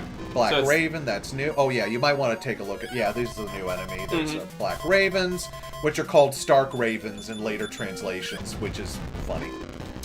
People offended? No, no, it's a pun, because every Dragon Quest monster's name is a pun, basically, in the original, in its original Japanese, which finally got rectified in later revisions of the game, yes. Just like all of the spells are not named the same, like, the fire spell is Frizz. Ooh, there we go, this is going to be fun. So this is why it's a black background. Look how many sprites are there. Now you're in a real fight. Yep. So, you can one-hit the slimes and try to quickly get through that. Do you have a spell that can hit all? I think Blaze might be able to, because that's the Fizz spell, if I remember correct. 1 point to move. I've been playing too much Shin Megami Tensei. Oh, no, RPGs never mind. It's lately just, that I'm it's used just a to, single. I see. Their lingo for how magic attacks work. Right, because it's Fizz, Fizzle, and then Kafrizzle, which like indicates the strength of names. Which this series actually did first, before Final Fantasy and Shin Megami Tensei, or Megami Tensei did. Which I think is cool. It was a way to get around character letter limitations. I'm pretty sure it did it before Megami Tensei. Yeah, because it was... I don't remember what year. We just passed it. 86 and 87. Megami Tensei is 87 and this is 86? Yeah. Or Dragon Quest 1 was 86, yeah. Okay. Alright, but yeah, so you saw that. We got a... Oh! Moob went up to the next level! Moob! Strength goes up by 4, agility 1, vitality 2, luck 1, 5. Bomb goes... Or boob! Boom! Boom! You're going up a size! Strength goes up 1. That's pointless on you. Agility, vitality, luck. Oh, Boob didn't get any intelligence. Oh, no, intelligence. Intelligence 2. Okay, good. I was going to say, Boob! Boom! Boom! Well, yeah, I would hope everybody would level up after that. Well, Ham didn't. That was a pretty, You didn't? No, you... As the hero, you level up slower than your companions. But that's because you get OP spells. You are the only person who gets lightning-based spells. No one else can. And lightning spells are OP in this game. They affect... As they are in Megami Tensei. Yeah. Intelligence by 2, good, okay. Well, until 3 and on in Shin Megami Tensei. And different monsters also will come out at night, too, when we get there. Yeah, I'm seeing more ravens. Drakis will come out at night. This fast forward is sure helping. Yep. Okay. Okay, set of 5. That's good. Yep. Lots of XP. If Boob didn't get any intelligence, we would know why. I would have no idea. Spell, heal, Boob. Let's heal the Boob. Yeah, the Boob is about to go. There we go. Okay, so far you should be okay. There we go. Yeah, there you go. Hands up. Right, because lightning spells don't just affect only groups, they affect every single monster on the field. Nice. Which is such a big up. Do they have a chance for shock or paralysis? No. Okay. It's just... That's what makes them broken in SMT. Yes, exactly. Because in 1 and 2, if any of you guys are ever thinking of playing SMT 1 or 2, highly recommend it. I love them both. Yeah, spam Zeo spells, because... Oh god, yeah. If you are faster than your opponent, meaning you attacked first, you stun them with the electric attack. So you're dealing damage and you stun them. Move! Yeah, go ahead. And since you stun them, they didn't get a turn. There are so many boss fights and huge encounters that I just breezed through, and I never saw a single thing that they got to do because I just smashed them with Zeo spells. And the heroine in both of those games is Zeo based, and she learns Zeo and heals. Oh my god. Zeo being electricity. Yep. Alright, so this is quick and easy. Well, they're all closed right now, so... Right, but however... Oh, I see. So can you still heal? If I go talk to Mom. Okay. You're back late. I'm glad you're safe and sound. Go upstairs and rest now. Talk to who? That's my mom. Your mom. Yeah, and we got a He's trying to have fun making the download size of Dragon Quest 3 HD 2D at 6.9 gigabytes, but on Xbox the download is 326 megs. Interesting. What? Okay, that can't be right. The game's not like finished and uploaded and sitting on there yet, so don't think for sure that file sizes are gonna stay the same. But also, it might not be like it might be compressed at 326 megs on Xbox already, and like the Switch version they are still tinkering with might not be compressed. Like, you don't know. Don't worry about it. Okay, so yeah, I'm now gonna it's say morning. just trying to accomplish like a few more things because Yeah. we spent a lot of time chatting about the beginning of this one. Yeah, well, there's a lot to talk about, though. That's the problem. I know. That's why we're trying to give everything its time today. I'm down with sticking out as long as you want to play this. Okay. Honestly. The timer was really just to make sure that you could try to stop at a reasonable time to keep Yeah, yourself on but there's pace. so much more to see, and I need more gold to get better equipment here. So Well, let's. it seems really easy to grind with this party now that they're leveling up too, especially with a fast Absolutely. forward button. So, of these 4 original NES games, I think I might have asked you this on stream, but just to make sure there's more topic of conversations. Boom! Boom! Yeah. go ahead. Which of these 3 or 4 have you actually like? How far have you played in each? I beat this version, and I beat Of number 3? 1. Yes. Okay, beat 1 and 3. I beat the DS version of 4, so I have not beat this for the NES That version. we're about to play. That we're about to play. Okay. And I believe, I think. I'm sorry. I'm trying to think. I'm we trying to help you out here. No, you're good. Oh, good. I got a surprise tag. I have not beat 2 in any capacity because even the Super Yeah. Famicom version is a little janky. So you're Boom! probably really looking forward to that HD 2D remaster make. Absolutely. Okay. I just really wished that. I mean, I get it. They are making a lot of the same assets. They're probably gonna just like spit. Reuse, yeah. I'm sure somebody in the office said like, "Hey, all this work we're doing on Dragon Quest 3, you realize like the development time to make 1 and 2 in the same fashion would only take us like a year." Yes, You know? I think that's what happened. Yeah, as opposed to what I would want to see is like, okay, Square Enix, you have so many amazing RPGs Oh, for God's sake, I know. that could just be so necessary Oh, okay, that's why. to be created. Boob is about to die. Boob! But like, Xenogears, and finish it. Oh my God, that would be amazing. Chrono Trigger. Can you imagine playing Chrono Trigger looking that gorgeous? I can, and it buffed sounds up and amazing. like, that huge. Like, they own that. They can do it. So that's why when I saw they're like, oh, we're doing Dragon Quest 1 and 2, my first reaction was, no, what are you doing? But thinking about it, like, of course, if the assets are there, like, you gotta start from scratch if you're building Yes. Xenogears or if you're building Chrono Trigger. Oh, absolutely. Yeah. Honestly, if they Also, took... you kind of need to get, in both regards, pretty much the team at Monolith back. Because they developed, for the most part, you had a lot of the Dream Team working on Chrono Trigger too, but like, Yes. for the most part, that's the Xenogears team who would move on to create Xenogears after they were disappointed with what they weren't allowed to do Yep. before. Went and made Xenosaga. Yeah, then they left Square Enix, made Xenosaga, became Monolith, anyway. Oh, the nice thing about this game too is that what was it? There's smart targeting. So It'd be more on Xbox, especially the Series X. Like I was saying, the game's not released yet. Don't think those file sizes are real. Don't even. Wait till it's actually out, then we can have a conversation. So you were saying? I oh, was just finishing that comment. there's smart targeting in this game. So like once you down a group, good. yeah, it's not like the original Final Fantasy Where you it'll- attack and whiff? God. Yeah. Luckily, the Pixel Remaster does not do that if you want to play those. Bunicorns. Oh, they're horned rabbits. Horned rabbit. It's a horny rabbit. Every rabbit Hey. is horny. Every Technically. single rabbit is horny. Alright. Every single human is horny. Have you spoken to people before? Yeah, Man, I they're have. horny. Absolutely. I've been to anime conventions. Oh my god. I have never been to an anime convention. I've been to comic conventions. And actually, Kim and I might be selling some of our Perlers at one.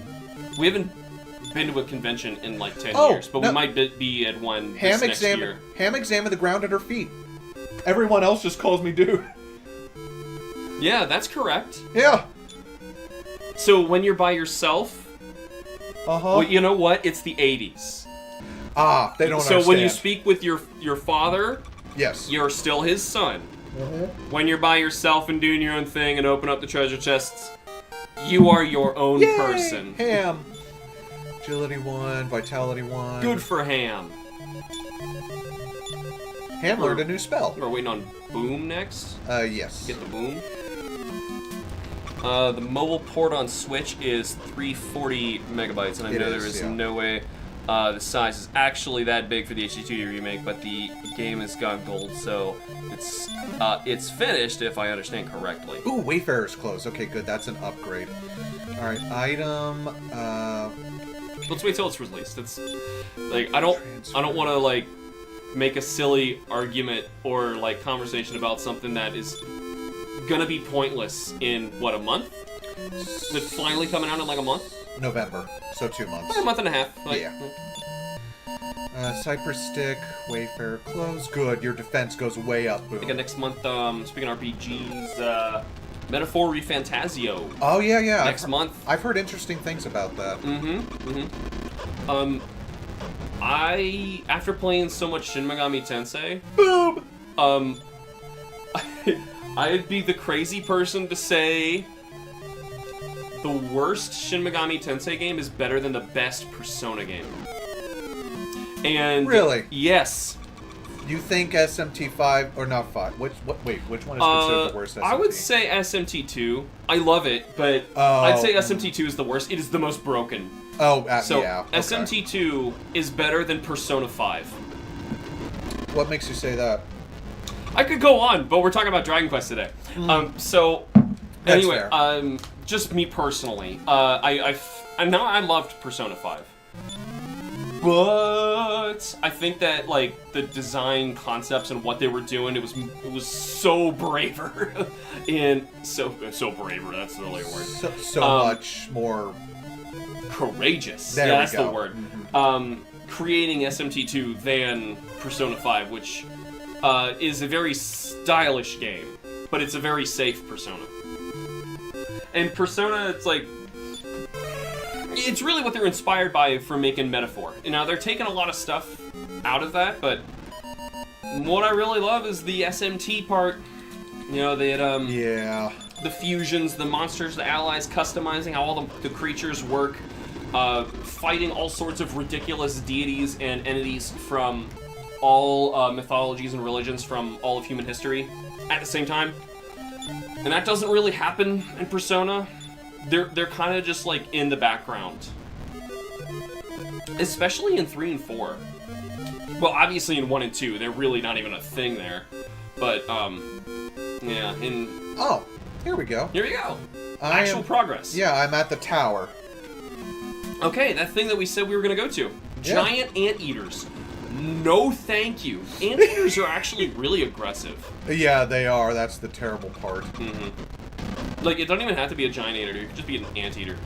It's like cave I was just in Earthbound. You know, and I'm just finished fighting like a bunch of all sorts of ridiculous enemies as in Earthbound. But you go into this cave and I was just done fighting a bunch of crazy cultists, walking mushrooms on the ground. You fight like the mafia, and then you fight the police. Yes. To get out of the opening town. But then you go to this cave, and it's just like, here's a mouse. It's stronger than anything you've ever faced. Here's a bunch of ants. They're stronger than anything you've ever faced. And then there's a bear in the cave, and the bear is about as strong as a mouse, just has a little bit more HP. And it's so funny. You're blocked by a mailbox. Okay, that's right. It's a door. I love that the door is facing us. Yeah, well, I mean, how else are you going to be able to tell it's a door? I know, but still, it's... Oh, it's funny, yeah. Like, that's one way to lock somebody out. You put a door in the way, but the door is going in the wrong perspective. So it only opens, and you're like, well, how do I get through? I need to seal this room. I need a genius architect. All I had to do was build my door sideways. Daedalus himself couldn't have thought such genius. Boom works so well for the name of the wizard since they make things go boom. They do. That's why I wanted to do that one. The Frogor. Yeah. I haven't seen that one. Now I want to watch you stream Dragon Quest III Nuzlocke. Oh, I would do it on the Super Famicom version, absolutely. Why not this one? Like, have you... So, hold on. Because you haven't beaten that one, or because you beat this one before? I think I beat both. Okay. I beat both versions. I just prefer the Super Famicom version. Do we get, like, the graphics in the background and all that stuff? Yeah, we get the graphics in the background. We get a lot of rebalancing. We get a lot... we get some extra endgame stuff.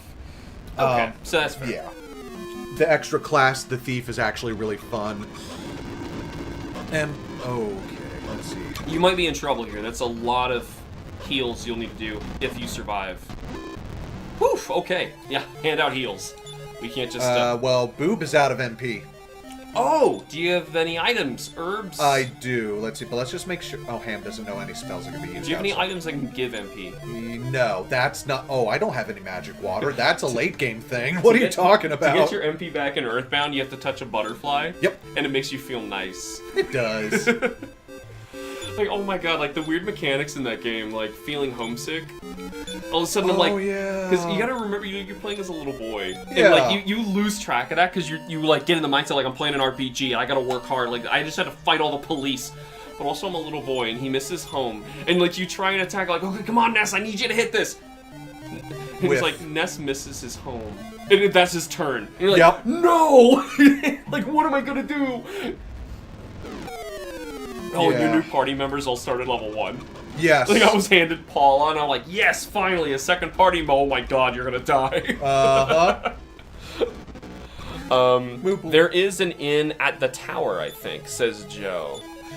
I think that is at the very top. If you could get there... Actually, then, yeah, let's check. If you could get there, then you'd be able to keep yourself alive. Yeah, let's check. I think he's right, yeah. That'd be a great way to guarantee your progress, too. Absolutely. Okay. This is fine. Yeah. Unfortunately, Boob has, like, no physical attack. Boom doesn't. Boom? Oh, Yeah, they're Boom. rearranged. Okay, yeah, Yeah. because you put her in... right, that makes sense. Boob heals, Boom hurts. Let's get the Pilgrim. The Pilgrim is the Boob. Yes. And the Moob is the fighter soldier. Yes. Alright, I can't say fighter because they're different Fighter's in this different, one. yeah. Because I think of Final Fantasy, because I had a... What I think? I had a fighter, red mage, black mage, white mage.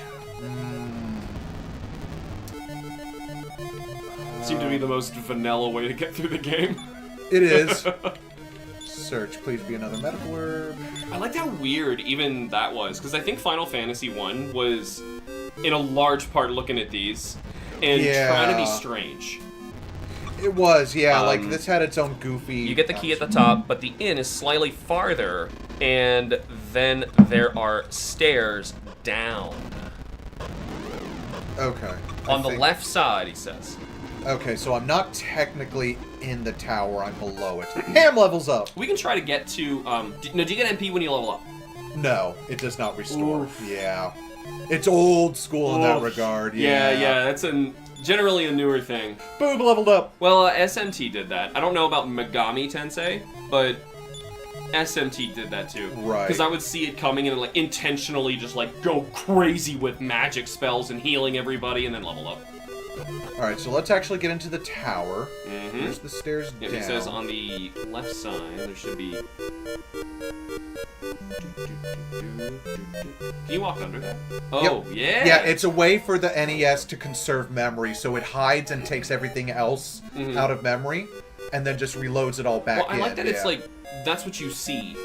Oh, good, he was right. Remember like Die Hard? Where like you can't see around the corners? Yes, now, yes, that yes, was way yes. more advanced. It was actually really impressive. Oh, no. Run. Great. Oh, God. Oh, God. Just rewind. Rewind. You can't let that happen. Nope. You know what? Just don't let this encounter happen. Yeah, I'm just gonna rewind Just back. walk around it. I know it's not actually there, but I mean, like, so you step on a different tile. Just mess with the RNG a little bit. Right. Okay, don't step on them. Or get to the stairs. Oh, God. It's happening. Alright. Well, can you kill him? You only have 6. You should have taken an item then. I did. I already used it all. Oh, they're gone? Mm-hmm. Oh, no. Okay. Come on. See, I didn't prep as much as I would, like, by Normally, myself. yeah. When you're doing a Nuzlocke of... Oh, good. Oh, good. An antidote herb. Oh, good. Hey, good. That might get you there. Oh, yeah, here he is. Is this good. the guy? Yep, this is the dude. Oh, you did it! Good afternoon. Good afternoon. Welcome to the Wayfarer's Inn. Why do you have an inn in the middle of this monster-infested castle? I don't care, man. Thank you for being here. Yes, because I think, according in the story, they're trying to take over this tower and turn it into a tourist trap. So now that sounds like something out of Final Fantasy. Yeah. Final Fantasy's always been goofy. Now, So how long is it in here? Is this like a very small opening dungeon for you to get to the boss? It's actually about 5 floors. 3 to 5 floors. That's not terribly long. I mean, it's up to you if you want to try and finish it or if you want to just move on to Dragon Quest IV. What time is it actually? We've already passed our... Oh, just like real time? It's 5. Okay. No, I figured we were like way past. I don't know. The timer went off a while ago. Okay, there's the stairs. But it really doesn't matter to me, like I said. Yeah. Because this is one of our special days, you know, like Castlevania. I didn't care how long it was going to take then. I don't care how long this is going to take now. It's just up to you. Okay. Yeah, let's give it a shot. Yeah, let's go ahead. This is your favorite one. Your job, as I mentioned, your job is to sell people. Yeah, no. On Dragon Quest. Boom! Boom! Goes Make your own party just like us. Move, boom, boom. Boom, bomb, moob, boom, boom. I wish we were bomb, but now we're throwing the whole thing off. Yeah, that's alright. Yeah, because I think also, too, in the HD 2D remake, I just want to see what else is down here real quick. I thought that you were even, because you wrote Ham in the beginning, I thought you were going to write Hambo. You only have 4 characters, it looks like, though. Yeah, you've got more than that. It just can't display that many So it'll display 4. Okay. Yeah. Yeah, because if I, yeah, right. There we go. Alright, now does an inn give you your MP as well? Correct, yeah, so I've got all my MP back. And I caught them off guard. So why does Moob have 0? Just Moob soldiers are idiots and they can't learn anything? Correct. They are your frontline tactical fighters. In fact, actually, thank you for reminding me. You want to put him in the front? Correct. Instead, keep you kind of in the second ranks? Yeah, let's see. Status, formation. Because Moob has a heck of a lot of HP. Ham, boom, boom. There we go. Yeah, boom, boom. Now, yep, so now my party's being led by the warrior. Alright. In a thong. Uh-huh, and a... It's a sprite, I see it. Yep. Man, look at that thigh. Oh, yep. That's apparently what gets people going in the year of 2024. Uh-huh. Mobo. Yeah. Mobo. Mobo. Oh. That'd have been it. Learn from our mistake. Name your main character Mobo. Even though Bomb is the one that's missing. Because Bomb was the character from 2. But I like Mobo. Yeah. Because technically Boob is also incorrect. And we're adding 2 O's in Boom as well. But whatever. It was all supposed to be the joke inspired. Oh, I know where I am. I don't. Okay, so... That looks like a house with a roof that is like 10 times too large. And it looks hilarious. I need a key for this, so let's leave. That's right. Okay, so this game just taught you secret locations. Can you walk into that now? It takes you back? You can. That's cool. I forgot about this. The game just taught you secret locations on specific tiles. So now we can use this secret tunnel to get back to the tower instead of going the long way through where we were. And since I actually have a ton of money now, I might as well upgrade some equipment for everyone. Yeah, actually, why don't I do that? Sure. Make life a little easier and we can get through the tower a lot better. So the reason also, too, thinking about why I said this game is Remember to heal Boob. Oh, yeah. I'm so used to just... There we go. You always have to take care of your Boob. Have to. Heal. Heal. Boob. Boob. Spell. Heal. How many heals do you need? Is heal that weak? Actually, no. We'll just have Ham do that. Yeah, and we'll have finish him off. Yeah. Best defense is a good offense. Heal when you're not wasting turns. Heal only if you have to. Boob's dead. Boob's dead! That's alright. We'll just get her revived. Shoot. It's a bummer. And see, they're a ghost. Yeah, she's a ghost. Now, in the original Japanese version, they were a coffin. They would have been a coffin with the cross on. You dragged the coffin Oh, ooh. Uh-huh. So it's the cross they were trying to get rid of, but I like dragging the coffin. That's messed up. Uh-huh. Oh, can I not run? No, I guess not. Oh, well. I guess you're just going to be a few experience points behind, Boob. Yeah. That's Might fine. try a Nuzlocke of this game on the Game Boy Color version. Don't know if I could finish it, though. Yeah, that would be good. I mean, it's based on the Super Famicom version, so why not? I'm curious if anybody has actually tried that, or if they would title it as such. Good question. Yeah, why don't you look that up Yeah, while I'm I gonna get to real town quick. and lick my wounds and heal poor Boob. Yes! They have? People have done it! Oh, good. That is cool! Nice. Let's see. You were Yeah, Dragon Quest III Permadeath Run. Nice. Okay. Which I see them also calling it Nuzlocke. Yes, it is absolutely a thing. Oh, it's only. See, look, it's only 30 gold. The hardest licensed RPG you'll ever play. Yeah, they haven't played enough RPGs. It's 30 gold to revive. It's not gonna send me back. No. That's not terrible. You're swimming in money right now. But we need to buy new equipment for people while we're here. Absolutely. Yeah. The return of Boob. Wandering again to reside here. Upon the chest of victory. The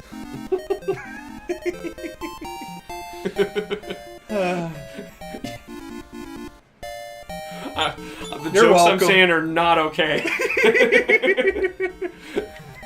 Oh god, of like what's moving the Ouija board and why there's like lactation on the walls.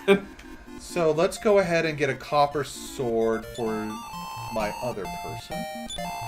Who will take it? Moob. Moob, yeah, let's get Moob hitting really hard. Do I need anything else? Leather shield or leather armor for Moob taking the heavy hits in the front? Yes, actually. So we'll get them the leather armor. It's pricier, so I assume it's more defense points. Yes. Revival cost based on level can be frustrating in older games. Yes, it Oh, can. is that what it is? Yeah, because they were level 3 or so. Around Oh, that so they just had time. a 0? Eee. So say you have a level... Well, it doesn't matter if you're playing a Nuzlocke. Boob died. Boob would have just died. We would have had to get a whole new Boob. Yeah, you would have had to have A gone new job for a new Boob. Yeah. Let's see. Let's get some Wayfarer's... No, actually, Wayfarer clothes are fine. Can you imagine, like, you go around and, like, go take a shower, someone's like, whoa, what happened to your chest there? Like, oh, they didn't have the right color. You see, I had a boob transplant after this one died. Mm-hmm. They had to cut this one off. The necrosis just set So, in, and do we have, like, lefty instead of righty now? What happened? Good question. Is I'm this not the sure. same boob, or do we actually switch sides? Does one switch sides? They can? Chat, tell us, do you have a favorite boob? Do you like the he left already or has the right? leather. He already had leather armor. Oh, whatever then. We'll give it somebody else. You paid for it. Yeah, right. Okay, so let's see. Probably Equip boob, right? boob. The next one down the wrong. Copper sword, leather armor. To I think Ham, I think. You don't have one? Oh no, I do. You do. Okay, so give it a boob. I don't know if. Boob clearly died anyway. I don't know if clerics can take it though. Oh no, wizards cannot. Figure it out fast, because otherwise you might have to rewind. Transfer to boob. Oh my god, you have to make them hand inventory to each other? Oh, that's so dumb. Yeah, hopefully they fix that in the remake. Club. Good, phew. Yes, okay. Okay. Alright. Crisis averted. Crisis averted. Don't worry about it. No, it's fine. Boob's gonna be okay. Okay, we're gonna sell. Is there anything you can give Boom, though?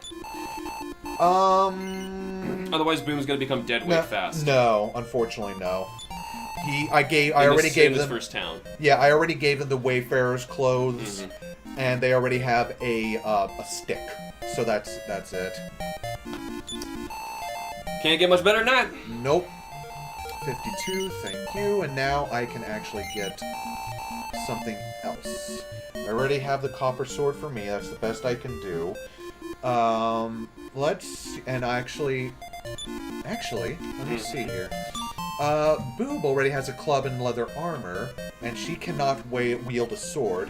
Yeah, Cypress stick, clothes, Wayfarer's clothes. Okay, so something's equipped. Well, clothes, there wasn't an E next to it. Is that actually an item? Oh, the clothes I can sell. I just forgot to sell them. So, let's see. Talk to you and get one other. So is Boom just running around naked? What did you just ripped her clothes off and said, "We need the cash." Slapped us on the head. How much for this shirt? That's an anime. That would be an anime thing, honestly.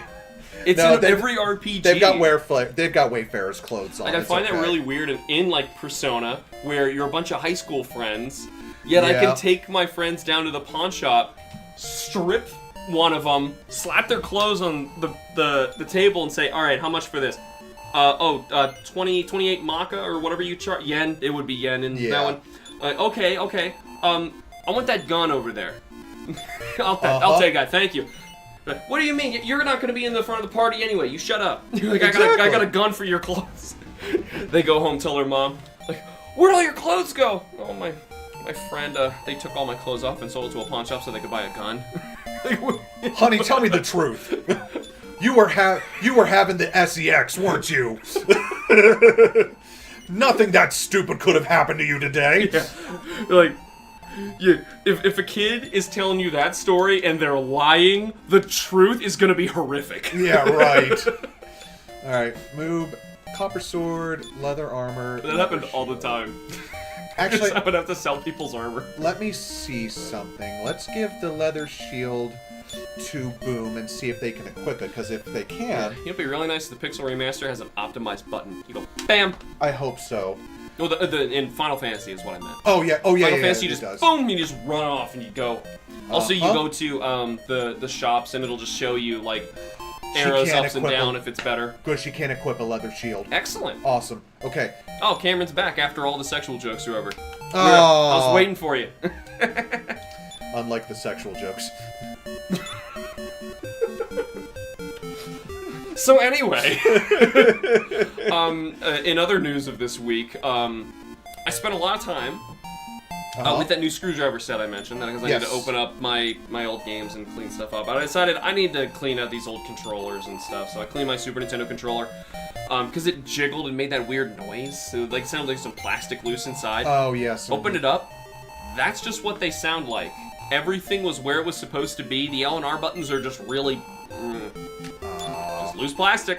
Yeah. It's just the way that works. Oh my god. So... yeah. If any of you guys have opened up like a video game controller, you know, there is a board inside of it, like a little motherboard basically, and it connects to a bunch of different, there's points on it that are sensitive to like a charge being connected and disconnected, which is what the rubber button will do when it touches that part, and it tells the controller this is being pressed or it's not, right? So, that board is on there. Mm-hmm. For the Super Nintendo controller, Nintendo clearly didn't know how to make buttons that were not facing the board. Mm-hmm. Okay? I think an NES controller, it was just a rectangle. Super Nintendo, it's effectively a round rectangle, except you have that L and R up there. How did they do that? Do you know? Not offhand. It looks like they took 2 chips of the motherboard, broke them, bent them down, and then attached it with, like, you know that, electrical ribbon? Oh, yeah. Mm-hmm. Yeah, they just connected them with those, soldered it together, and the plastic is just loose, wobbling inside of there. That's what the shaking is in a Super Nintendo controller. You're hearing the metal pieces of the loose, tiny squares of boards. That's amazing. For the L and R buttons. Man, those controllers are held together with hopes and dreams. So anyway, I'm cleaning those. I cleaned my NES controllers, and I decided I also need to clean my old Game Boy Color, because I tried to play my copy of Metroid 2 Return of Samus. Right. Which I'd never actually beaten on real hardware, because I'd never owned it before. I bought it like a couple years ago. And I put it in my Game Boy at the time, trying to start the game. Nothing happens. Start button doesn't do anything. Great. Popped it out. Set it aside, look at the back of it. Of course, it's got a bunch of weird screwdriver bits, which I had to later buy. But anyway, clean the whole thing up. And I was sick. Really sick at the time. So I had, like, stupid brain. And, I mean, I still beat the game in, like, 2 hours, 3 minutes in game time, but It's because I forgot to pause at so many instances. Kim was asking me something, I just look up, talk for like 5 minutes, and then look down like, oh, oops. I can't hold L and rewind there. Yeah. I'm on a Game Boy. Which, I don't know when's the last time you held a Game Boy to play it? It's been a decade or so. Probably at least, yeah, right? At least. Okay, same, and, in that time, my hands have gotten quite large. Yeah. Like, I didn't realize, I was telling Kim, like, I didn't realize at the time when, after the Game Boy Color came out, they had the Game Boy Advance, and it was just a natural progression for the size of my hands getting bigger. You know, it just didn't occur to me that, like, oh, this is comfortable too. And then, like, the GameCube controller is probably the next one that I had after that. Yes. Moving farther and farther apart until now the Switch is it's ridiculously far apart. Yeah. But going all the way back to Game Boy Color, I'm like, oh my god, this is so hard to hold. It was so much harder than what I was doing on Metrothons. Like, I was stumbling so much. Survived though. I don't think I ever died. So at least that happened. If I actually wanted to heal the enemies, I would select heal. And go up. Yeah. Mm-hmm. Why would you do that though? Is there like a Final Fantasy thing where you want to cast life on something that's dead to kill it in one hit? There are zombies, yeah, that do actually take damage instead. Does that? Okay. So it takes damage instead of just being killed. Yes. If you want to completely ruin one of the best boss fights in Final Fantasy VI, the Ghost Train. Yep. You could just give it a Phoenix down. Be done. Uh-huh. Don't do that. Don't rob yourself of the best one. And make sure you're fighting with Sabin. Yes, absolutely. Yeah, he's the best. That man's the MVP of that game. Oh my god, he really is. I love that guy so much. You know what made him so much better? Because I remember playing... You remember my conflicts with Final Fantasy VI. Yes. There was like no perfect version of that game. Like, no. You had to accept some big problem with every version that's out there. Yep. Until now that there's finally a Pixel remaster. Except it doesn't have, like, the extra bells and whistles from the Game Boy Advance. Or the PS, yeah. But whatever. I'll pay that for everything else we got. Yep. So, technically it's still true. However, there were always problems with every single version, so I was dabbling each one of them.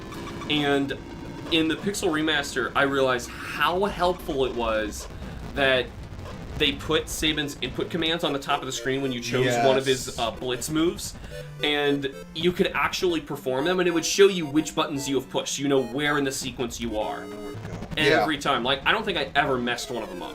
So, because of that, he went from one of the best characters to the best character. Until you get endgame, and you've got Celis and Terra casting, Dual cast Ultima. Yeah, Ultima. Dual cast. Yeah, I made that Celis. Yeah, yeah. Flare and Ultima. Just over and over again. And, yeah, I made that clown cry. Yeah. He was dancing mad, all right. This is a good level up for Ham. Yeah, you're getting 2s in there. Maximum HP went up by 4. I hate holding the Joy-Cons on Switch, man. They're so freaking small. I'm afraid of naturally breaking it with my grip. Yeah. Well, I find it's a little easier when you're supporting the weight of the system and you're holding it in handheld. Yes. Not when you're leaning back and looking up at it. Gone are the days of, Game Boy Color, when I could, lean back and, play like that. Uh-huh. But, oh my god, you know what I don't miss? What don't you miss, bud? No backlit screens. Yep. It was so hard to see what I was doing. God, it was so hard to see. And this was the colorized version of the game, because I was playing on Game Boy Color. Uh-huh. Which was amazing that they even got that to work, because that came out before the color. Like, they printed that game before that system's out. I don't know how...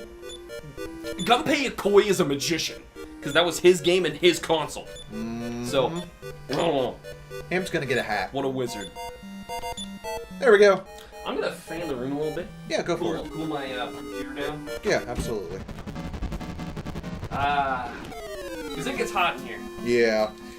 Hopefully so far I've been able to convince some of you guys to at least give Dragon Quest III Remake a chance. Or at least watch someone do a Nuzlocke challenge on Absolutely. it. 'Cause apparently it exists. Or watch this guy do it when he starts his brand new YouTube, Twitch show. I should start up a YouTube channel. I don't know. Well, it depends. Like I said, I need to just figure out. Ooh, that's a scary encounter. Yeah, it's all right. They're dying. Ham needs to. Yeah, you might want to heal Ham after this. So I can see also if you're really desperate, you can change your party's arrangement to try to like protect one character. Boom! Boom! Mm-hmm. Everybody's favorite. I've been trying to do a perfect stats run in FF6 Pixel Remaster, but the fight getting onto the floating continent is a pain when no one is above level 10. What do you mean perfect stats? I'm not sure what that means. Oh, hold on, let me look. Trying to do a perfect run in Final Fantasy VI. Stats run. Perfect stats run. Oh, everything up to 255. Huh? So once you reach level 99, obviously you don't get any more stats. Stats can go up to 255. Oh, so... You don't get max stats all the time. It's randomized a little bit. Oh, I see what you... So you're trying to re-level up, re-level up, re-level up. Uh-huh. That's, that doesn't sound fun. I'd be for Zach starting his own YouTube. I have thought about just switching to Twitch, but I have so much stuff on YouTube that when I stream, I would rather it be backlogged on here forever to watch, because I can still go back and watch myself play all sorts of games, and Twitch just deletes stuff after 30 days. I don't really like that. No. I mean, I understand it. If I owned the company, I would be like, YouTube is losing so much money with what they're doing. Like, there's billions of hours of content uploaded into their servers that they have to keep forever and keep updating and converting and... Oh, God. Yeah, I do not envy them in that regard. No, but, they're a bunch of despicable bastards. So, you want to know something funny about tower dungeons? Yes! If you're not careful, you see how the brick just kind of ends and the sky begins? You just walk off the edge and fall out of the... And you have to start the whole dungeon all over again. My first instance of that was Pokemon Red and Blue. Yep. The Cinnabar Island lab. Where do you think they got that from? See, it had to have been this. Oh boy. Here we go. Oh, you have an antidote if somebody gets it. Yep. Somebody eats the big one. I don't like Twitch either for deleting VODs. I have to download my Twitch VODs and put them on YouTube, which most people do, which is kind of stupid. So that's why I cut out the middleman. I don't want the extra work. I can't. I don't have time for it. Poison, so we will use that antidote. But you got out of it. Okay. Yeah. And you didn't get a new one. That's a bummer. No, it's not always guaranteed. Yeah, well, you fought 2 before and you got 1, so I was hoping, okay, it's like 50 shot. Yeah, I'm not sure what the drop table is for that. You might just go, oh no! Don't let that happen. Alright, we're gonna walk to the left, mess with the RNG a little bit. Alright, this is RNG manipulation. Now he's fighting. No, it's prepared. Okay. Maybe it's based on steps. I think it might be. So you're screwed, even if you turn around. See, it's steps. It's based on steps. Okay, yeah. Okay, we learned something about this. So you're just in a lot of trouble. You gotta do it. Boob is going to die. You need to heal Boob. Okay, let's see. Not everything, but you have to do things at low enough level that espers give the most benefit. Yeah. That makes sense. Okay, yeah, oh yeah. I see, so you're trying to get as far as you can with the lowest level possible to get to the espers. Alright, Well, rather, if you're already on the floating continent, then you've already got, like, half of them, I think. Oh my god! Damn. Okay, good. Oh, that was a butt clencher. Damn, that was scary. That crack spell helped. Yeah.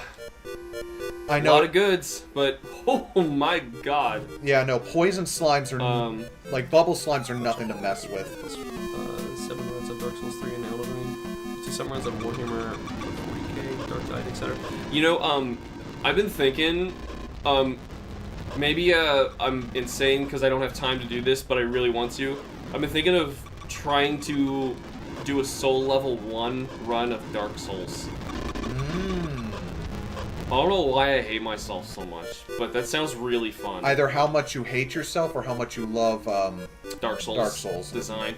Because it's genius. Like, every time I play that game, I try a completely different strategy, and I learn so much more about the game, and it's all so different and interesting, and it's still challenging and fun. Every time. And Soul Level 1 is you epitomizing that, making it as hard as possible, but... Oh, by the way, Alex, I was thinking of remakes of this game. You do not get, you do not have smart targeting. So in HD 2D? No, in this game, in this version of the game. Super Nintendo. What the heck are you talking about? Dragon Quest 3? So, okay, let me back up. Yeah. When you kill an enemy in the NES version of Dragon Quest 3, there is no smart targeting. Your characters will just whiff. So they can whiff in this? Yes, Super Nintendo and HD 2D versions. Okay, because earlier you said they will not, but now we're seeing it whiff. So I guess I was just. It's okay. I was being we're a live. dumb. We say wrong stuff all the time. I was being stupid. We say stupid things all the time on this show. Zach, man, I'm so torn between those wonderful presidential candidates that we have. Oh my god. Oh, they're so great. Obvious sarcasm. I'm surprised you could say that with a straight face. It kind of killed me a little bit.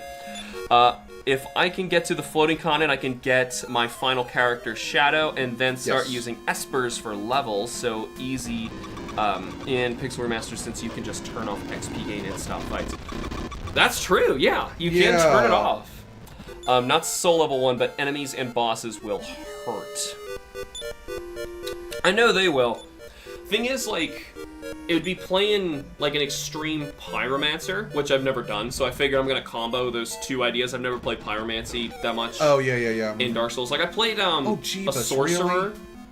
I recorded it for a Dark Souls experience, which I'm just not getting any time to sit down and edit. No, that's right. It's based on steps. Yeah, it's based on steps. You're stuck doing this anyway. But yeah, I'd probably be, well, since you have to choose the Pyromancer anyway, because he's the only one of the Dark Souls characters who starts at level 1. So if you start at level 1, it means I chose Pyromancer. Hey, Alex, guess what? We beat the dungeon. There's no boss? No. There's just a guy here? Just a dude. Okay, here's our big moment, everybody. Let's see. But just in case I'm wrong. Yeah. Wow, we took a beating. You kind of did. You have 2 more of those, though, don't you? Yeah. Okay, so you'll be okay. There. Good thing you don't have to transfer it to the person and then use it on the person. No. I mean, it's already stupid enough that you have to do that for the equipment, though I get it. Like, they don't want one person to be holding on to something that another person's wearing. Right, well, we get the magic bag in later games, and so everyone can just access it later. In Earthbound, a similar thing happens, but, like, if say, Paula is holding something that Ness wants to equip, you can go into her inventory, Ness equips it, and just put it in his bag. Yes. So you have come, Ham. I dreamed that I gave you this key. So I give you the thief's key. Do you accept it? This happened already, but then it's happened again, I guess. I see. Even my dreams sometimes don't come true. Nah. Well, okay, let's do it. Yeah. Oh, so you've come, Ham. Nuts early on. Yeah, it's when I get to the later stuff, I'm gonna be really scared. So I might stream that. I'm not sure. Because the next thing I'm going to stream, starting this weekend, is actually a nice casual playthrough of Pokemon Gold that I have been preparing for, like, no kidding, about a year. Because I've been quietly shiny hunting a bunch of team members. There we go. There we are. So starting from Dragon Quest II onwards, keys are tiered. So you have the Thief's Key, the Magic Key, and then the Ultimate Key. And each one of them opens a specific set of doors, which helps to gate progress and certain rewards behind locked doors, which is really genius. I mean, later on of other games, or rather I could just say earlier, of Legend of Zelda, I prefer lock and keys where the lock is a river and the key was a raft. Yeah. Or, you know what I mean. You know, I like item-based. Yeah. Making me feel like I'm doing it. Final Fantasy 1 actually does a really good job of that. Most of the traversal is a bunch of weird stuff like that. Yes. Learning about what's the thing that's going on in this village. How do I solve that problem? Well, Alright, Alex, so we made it back. You can actually get a nice heal at the house. At the inn. Nah, I don't sleep at the inn. Mom helps me. Oh heal yeah, for Mama. free. Yeah. Yeah, hey Mama, we're home. all for Team Utter Destruction is back. That's right. Now, see, this is the only thing I have against this version. Sprite flicker? Yeah, that's it. If that's the only thing I have against... Yeah, but it's working. The alternative is someone's not on screen. Yep. And I think I'm thinking it flickered because somebody, like, the text was up. Well, no, well, the thing is, there's a sprite limit per horizontal line of 4. Of color. Yeah. Well, no, just sprites. But I know the system can only draw color per tile. Anything you want to talk about this game or have any questions about before we move on? You? No, we're okay. Okay, good. He's asking me. Well, you're not the Dragon Quest person. I am. You wanna say? Sure, throw that in there. I might continue from there. Later. So now we get when I'm done with all the other RPGs that I have. I know, I'm right there with you. I'm working. So, for context. So honestly, the remake is very tempting. If it weren't so pricey. If it weren't $60. Yeah, if they back down on that eventually and put it on sales, which Square Enix is usually absolutely no, they don't. They've been having... Well, okay, they don't have good sales on their big hitters, but a lot of the other stuff, they have, like... I got Octopath Traveler, Those pixel remasters for Final Fantasy is probably the closest comparison we can look at that. And they would rather eat a bullet than charge $1 less for that. No. And they're already overcharging those games. So they are. They absolutely are. Whatever. Anyway, Dragon Quest IV! Yep, so we'll start the timer. I'll start it when it actually starts. Don't worry about it. All right. Here we go. Oh, look at that E come in. Presented by Enix. Hey, we got a logo. Ooh, parallax, and we're showing it off again. Sorry, I'm just getting goosebumps just listening to it. If this is part 4, I am going to pee myself. I think it just says 4. It better, with Roman numerals, just like 3 did. Yeah. With a bigger trademark. All rise for the RPG National Anthem, everybody. Yeah, now it started playing. Yeah, it is weird with Dragon Quest III. Yeah, I don't know why. It's kind of bizarre, you know? It's almost like if the most famous Final Fantasy game didn't play the in the beginning, like FF7, like just had some own goofy like when you're on the menu. Why would that be the theme? Whatever. Anyway, Dragon Quest IV. Yes. The timer's rolling. Do you get a new quest? We should actually like fix the name here. Right. No, there is a name for this. So do we want to be? Yeah, let's be canon. Do we want to be male or female? Either is canon. Well, female is no longer new, so now it's up to you. We'll be solo. We'll be male. Okay. Which in Super Smash Brothers is one of the characters you get to play as. Yes. So, and that is the male version. So, sure, why not? The Royal Chapter Soldiers. 1. Hey, this is new. Chapter cards. This is a story about royal soldiers of a small country called Berlin. Oh shoot! I bought the wrong game. One of the royal soldiers is you, Ragnar. Ragnar. One morning, the king summons all the soldiers to the castle court. My minions, we need to put Humpty Dumpty together again. Gather all the eggplants. I've even summoned my horses, and they can't put him together. Man, it's the hooves, man. We're not very good with this. We're just breaking him more. Nowhere in the rhyme is it established that Humpty Dumpty is an egg. Just a little annoyed by that. Anyway. Comes to find out he was a man. And I had to start somewhere. I mean, we don't know where it came from. Yeah. So, the gameplay is pretty much exactly the same. However, we have a giant roster of characters for an NES game. So, you play through 4 chapters, and each of them focuses on a select few. Until you get to Chapter 5. Unique to each chapter, you mean? Correct. Okay. Until you get to Chapter 5, in which you finally play as the hero, Solo, who watches as his town gets burned to the ground by the bad guy, and you go around collecting all the characters you've played as in prior chapters. So there's new protagonists in each one. Yes. Ooh, that's cool. I was wondering, like, oh, Ragnar, that's interesting. Yep. So, like, nope, we're just waiting until later to get to the character we created. Exactly. Mm-hmm. So everyone at ease. You must have heard that the rumor that children have been vanishing recently. The mothers from Ismit's village came to me. Is my child gone? Ismit village? Is Ismit the village? Yes. Okay, it's Ismit. Ismit? Sent to me in tears this morning begging for help. As the king of this country, I cannot ignore this problem any longer. Find the cause of these disappearances and report to me. Go, my soldiers! This guy has clearly never been carjacked, because if you buy everything that you hear from a single person just coming to you with tears, that's how you get robbed. Yeah. That's how you get mugged. Oh, soldier, please find our children. They're alive, I know it. Yeah, really. Are you the princess? No, we gotta stop. Wait, are you the princess? You're the princess.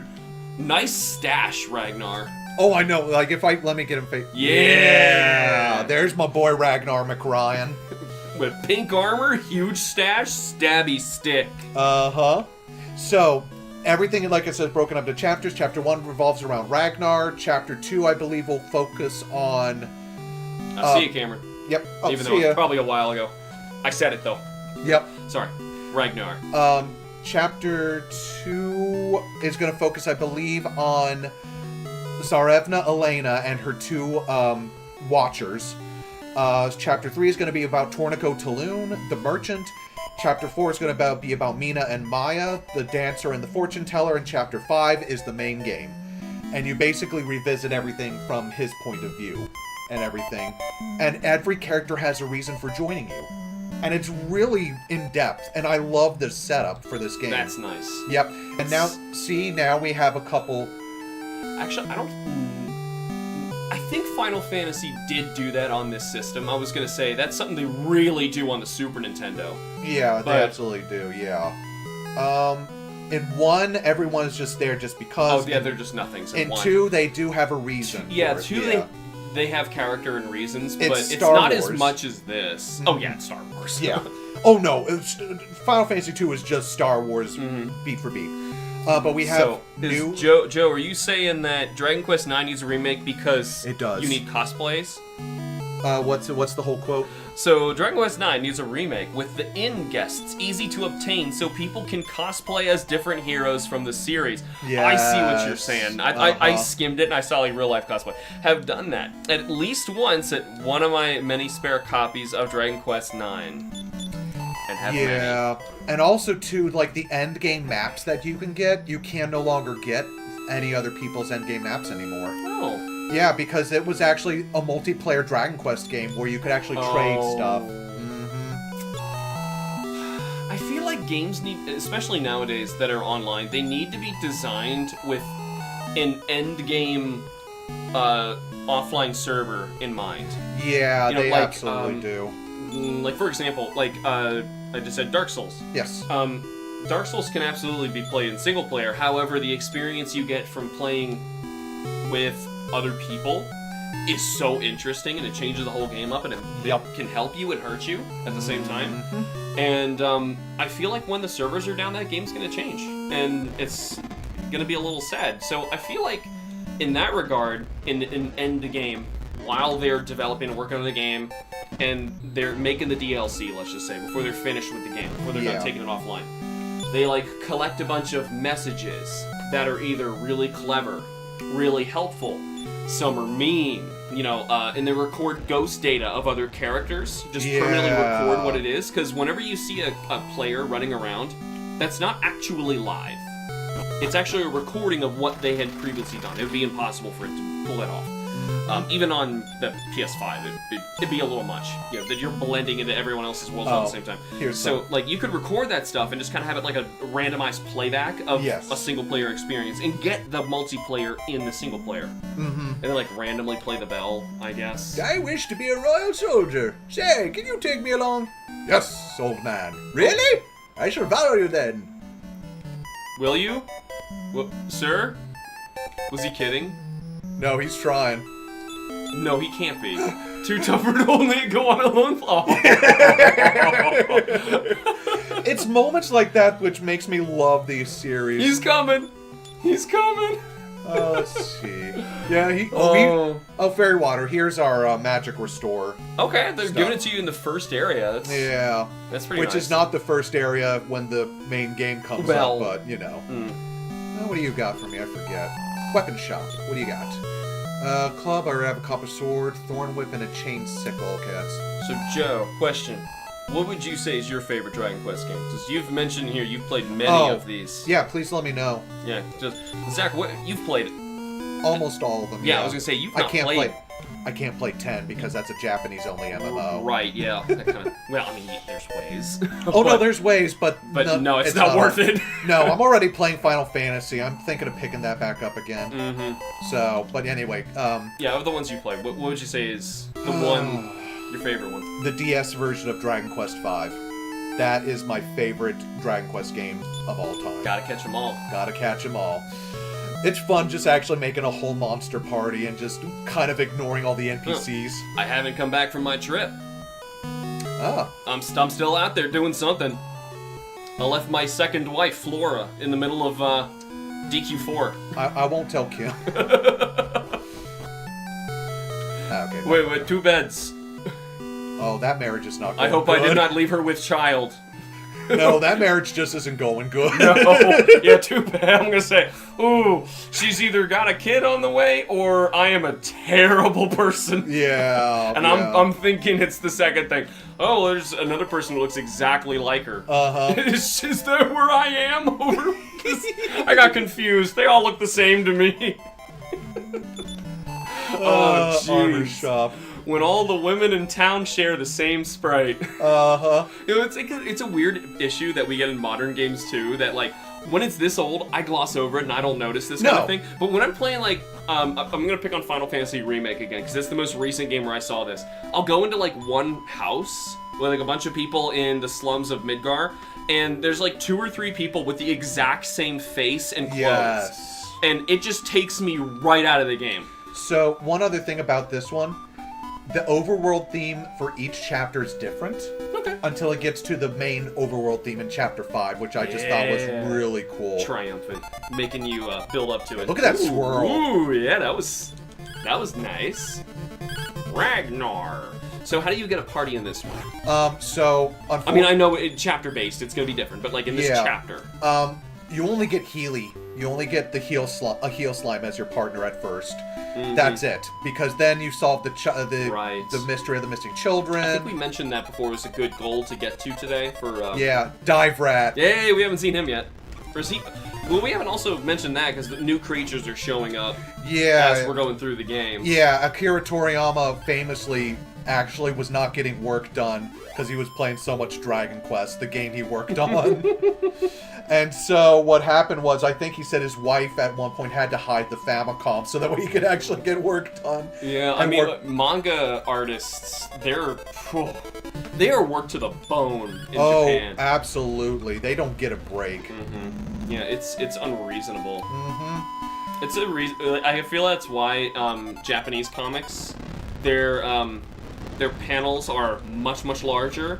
There's much less establishing shots of what's in the scenery. They just draw like They draw like the area very detailed, and then they never draw it again until the scene transitions. Right. And they'll just draw the faces, action, whatever's necessary, and then move on. And try and keep in a chapter to just like one tiny little event. Oh. As opposed to American comics, which kind of take more time, but I've not paid attention to the industry in like 15 years or so, but I have an enormous wall of American comics and Japanese comics over here to this my side.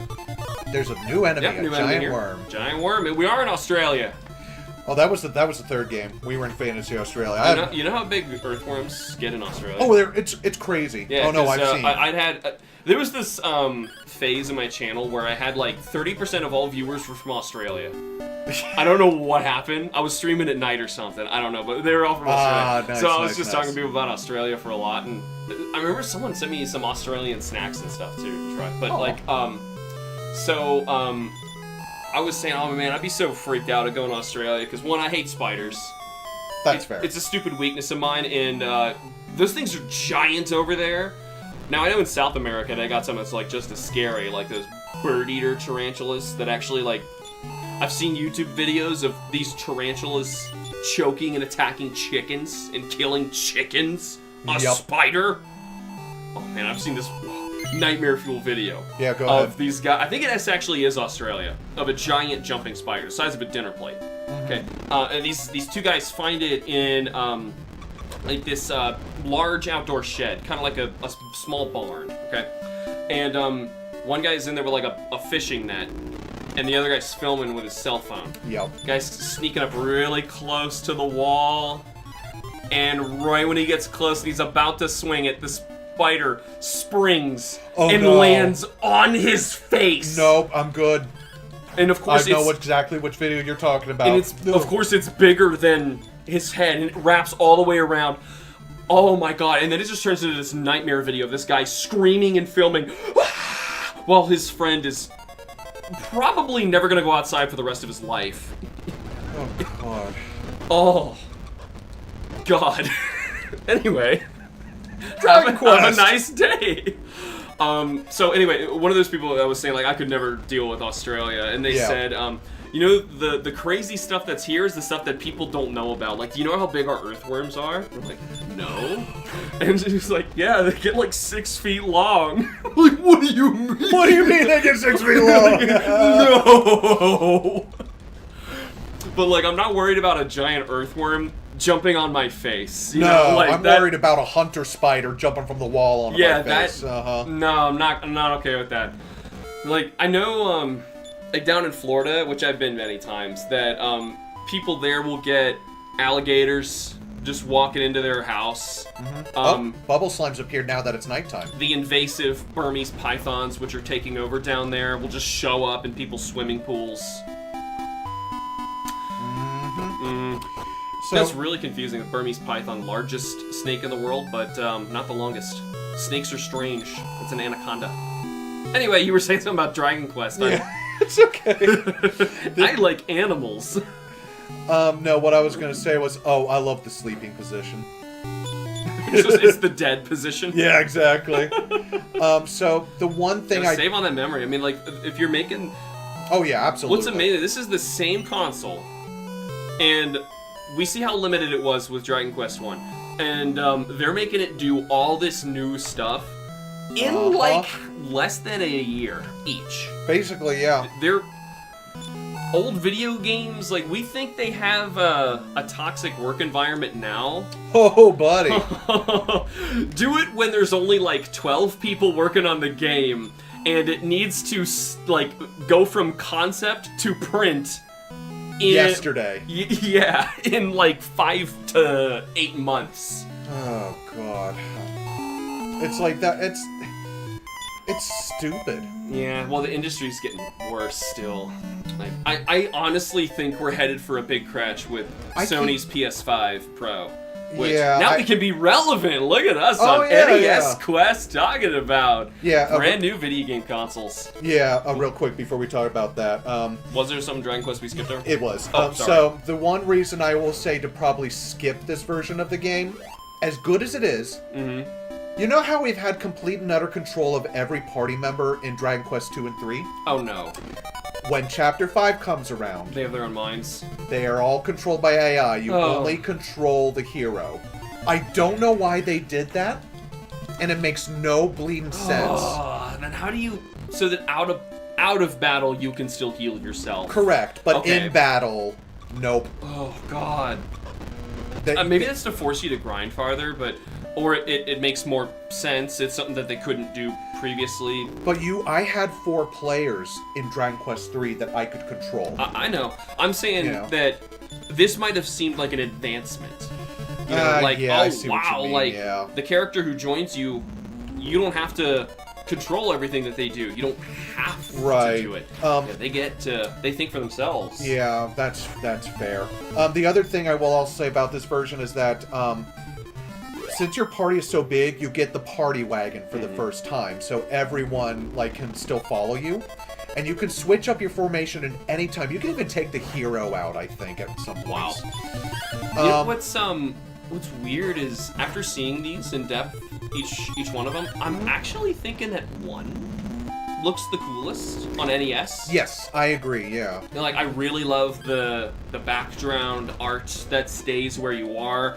I really like how the world works, and it's like a giant puzzle to figure out, and you're trying to figure out how you get over there and get stronger the whole time. Yep. And of course, they're all kind of like that, but they all do different things. Exactly. Yeah. And like number 2, we didn't get that far, but once you get the ship, that's the first game that actually gives you a ship to actually go around and do stuff in. Then it becomes a puzzle box.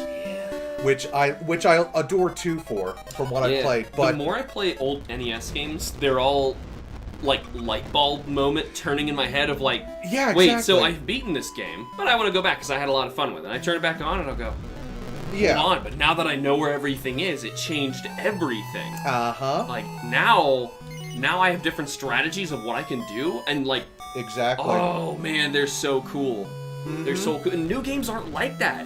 You know how many new games we play or that just come out? Like, think of like the new God of War games, right? Yeah. Those games are just very slow corridors that you go through, cinematic corridors where you watch cutscenes. There is gameplay where you get to smack stuff occasionally in between, and like it takes inspiration from the game that it used to be, but it really is not the same thing at all.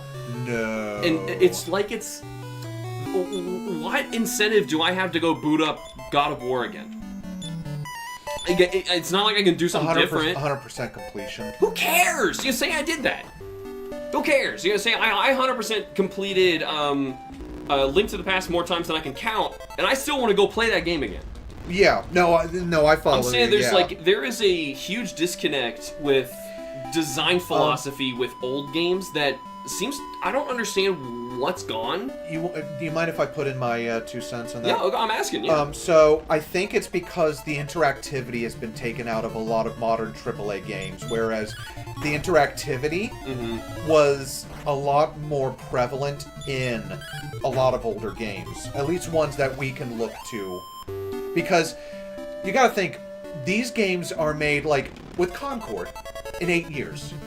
A lot of people have put an awful lot of time into making things look good and feel good. So you're saying, back in the 80s, if Enix gave their teams 3 years to make each of the Dragon Quest games, let's just imagine that the NES lasted that long and the Super Nintendo didn't come around, that there would be a bunch of hand-holding and corridors forcing you to go to certain things, lots more dialogue and people chatting and less gameplay and thinking about how to solve the game?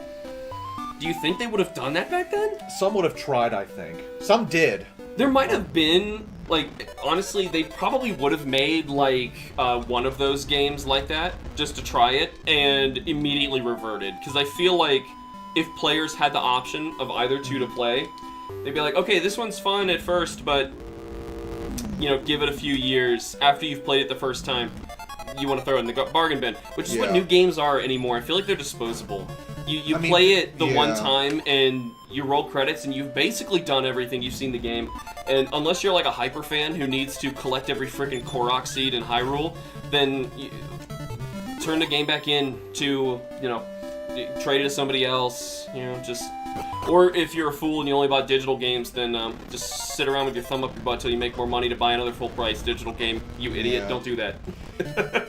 I think it's more also, too, a corporate thing. Like, this is commercial art. Yeah, they want to take stuff away from you instead of offer it to you. That's definitely a thing. Mm-hmm. That's why the PS5 Pro does not come with a disc drive. Hey, coming back around to that. Yeah. Yeah. That sucks. I mean, that thing, like... Dude, you know how long it would take me to save up $700? Like, a lot. Like, I've complained on this channel of how little money we have on here. Like, lately, these past few months, it has been worse than it's ever been. And the $700 sounds like, dude, I need to pay to keep my lights on. Yeah. A ton of money. I have to pay for water. I have to pay for the freaking real estate tax, which is... That's just legalized criminality. I'm being robbed for living in a house that I already paid for. And am trying to pay for. It's not like, apparently, because I live in this country, the government by default owns everything, and we're borrowing things by owning land on their property. But yeah, everything, all the prices, everything's going up astronomically, and wages are sitting right where they've always been. So, anyway, it's insane. So 700 smackaroos for a console that is negligibly stronger than the PS5, which already... I have a PS4. I don't even have a PS4 Pro, and that thing is great. Yeah. Like, it doesn't need it. Which is what Sony's base, a lot of them still play on a PS4, not a PS5 even. It's just messed up. I feel like they, up to this point, have been riding this wave of grab all the gamers who are obsessed with the frame rates, obsessed with the, I need 8K, you know, that kind of ridiculous power that the Nintendo Switch is supposed to be their Nintendo's consoles have usually been the marketable, think about the quality of the game first and less about, it's just the system needs to work for more people. It's kind of why I don't think that the Wii U did very well, because people don't have 4 eyes. We can't like Hammerhead Shark and look different directions at once. I think that, for me, it just felt like a consoleized version of the DS, which kind of takes away from the Wii U? Yeah. I didn't even realize it was a console until years later. I thought it was an expansion to the Wii. Why did they call it a Wii U? I don't know. That was such a bad idea, because I thought, like, oh, so you buy, like, this screen thing, and you can play different games in your Wii. And, like, it makes sense to me, because the Wii plays GameCube games. Mm-hmm. Nope. So dumb. But, yeah, the PS5 Pro, no. Because you add all that up together, and I've seen many people do this comparison, you can easily build a top-of-the-line gaming PC, which can play almost everything that you will ever see on the PS5 Pro better. Even my rig, like, it's not exactly top of the line and everything. The graphics card is a 4060 with 8 gigs of VRAM. If it does what you need it to Yeah, do, absolutely. who cares? Like, if you pay for anything more, it's excess. And who wants to pay for excess in this day and age? And that console is a console of excess. Mm-hmm. So I look at that and I am scared, not as a consumer, because I'm not buying that. I look at that and go, what? Paco's was playing with some... Anyway, I look... Oh, interesting. What the hell? Anyway, talking about the missing children. Yeah, go ahead. So I look at that and I see, and I'm scared for our industry. Like, I don't want this disconnect to get even farther apart, where gaming becomes like an elitist niche hobby for the rich. You know, like Magic the Gathering used to be like an anyone can play kind of game. And it was great for a trading card game for that, but then they started going for the whales. And then it became a game for the rich. And now it's a game for the ultra-rich. Booster packs, just like 8 years ago, were all $4 a pop. Yep, they were. Mm-hmm. You know there are 9 regular ones? Yes, it's insane. That's kind of ridiculous. It is ridiculous. But still, emphasis on the dick part. Yeah, But I'm worried in this industry where we've got... Those are our options. You know, and you've got kids who are being pressured at school to play the same thing that, you know, their other friends are playing. Man, even added for inflation, you know, the expensive PS3 launch, it wasn't even close to what they're asking for PS5 Pro. And that's with no disk drive. You gotta pay to actually... So any sensible human being wants a disk drive on here. If you don't want a disk drive, you don't understand why you need one. Look, I understand that the majority of sales are digital at this point, but still, though... That's because the majority of gaming sales are sold on this thing. They're mobile. You know, most people who buy a console, they're buying games on the console. Most of the time, from the stats I've seen, those are physical. But it's hard to gauge that because there's a secondhand market. Yeah. You know, and that's why the gaming industry wants to move us away from that, because they want to control 100% of the sales and not just the first wave. Mm-hmm. So if you charge, you know, $60 for your game on launch for its first wave, then you know, a couple of years go by, you make another version of the game comes out, or like a sequel, and you want to put the first one on sale, you still get to determine if it's $60 or not. Yep. Instead of, going down to a GameStop, which might not exist in a few years. They're tanking hard. Have you heard of what they're trying right now lately with the GameStop Retro? Yeah, I've heard, and it's not that great. It's pitiful. Yeah. Yeah, I've been to one. That is relevant to NES Quest. So I guess I should share my experience on go that. for it. Have you been to one? No, I haven't had a chance to go out. I've just been finding other retro game stores, not GameStop. Yeah, go to actual retro game stores. Those are great. They are, actually, friendly. GameStop Retro, oh man, that company, if it weren't riding on meme stocks, it would have crashed and burned years ago. But no, so basically it looks like a regular GameStop. Like they did almost nothing, except they brought out the old cabinets where they had, where they unlock the plexiglass and they have some cartridge games behind it. Yeah. They claim that it goes all the way back to the NES and Atari. No. Here's what I saw, okay? One Super Nintendo game. It was a Yoshi's Island in pretty good shape, and they were actually asking for a fair price for it too. So I was like, okay. I already own a Yoshi's Island, and so I didn't care. Yeah. But they had like 3 Game Boy games. 2 or 3 N64 games. And by the way, the only game of note that they had in here at all was that Yoshi's Island. They had a Perfect Dark on N64, but that was it. So this is one tiny little cabinet, okay? Tiny little cabinet. And then you start walking around the store, the rest of it looks the same, still filled with a bunch of stupid Pops figures. That's still like a fifth of the freaking GameStop. Question for you. Who actually buys those Funko Pops? Not me. You have any Funko Pops? No, I've just got Amiibo a couple of figurines you and Kim have given me. I heavily judge people who buy Funko Pops. Oh, has it been half an hour? Yeah, go till while you're comfortable. Okay. But no, so then it's like, Nintendo Switch, PlayStation 4, I love this game. The extremely small PS5 section, and the Xbox section. And then, weaseled in the back, way in the back, there's a line of random, mismatched game cases of other older systems.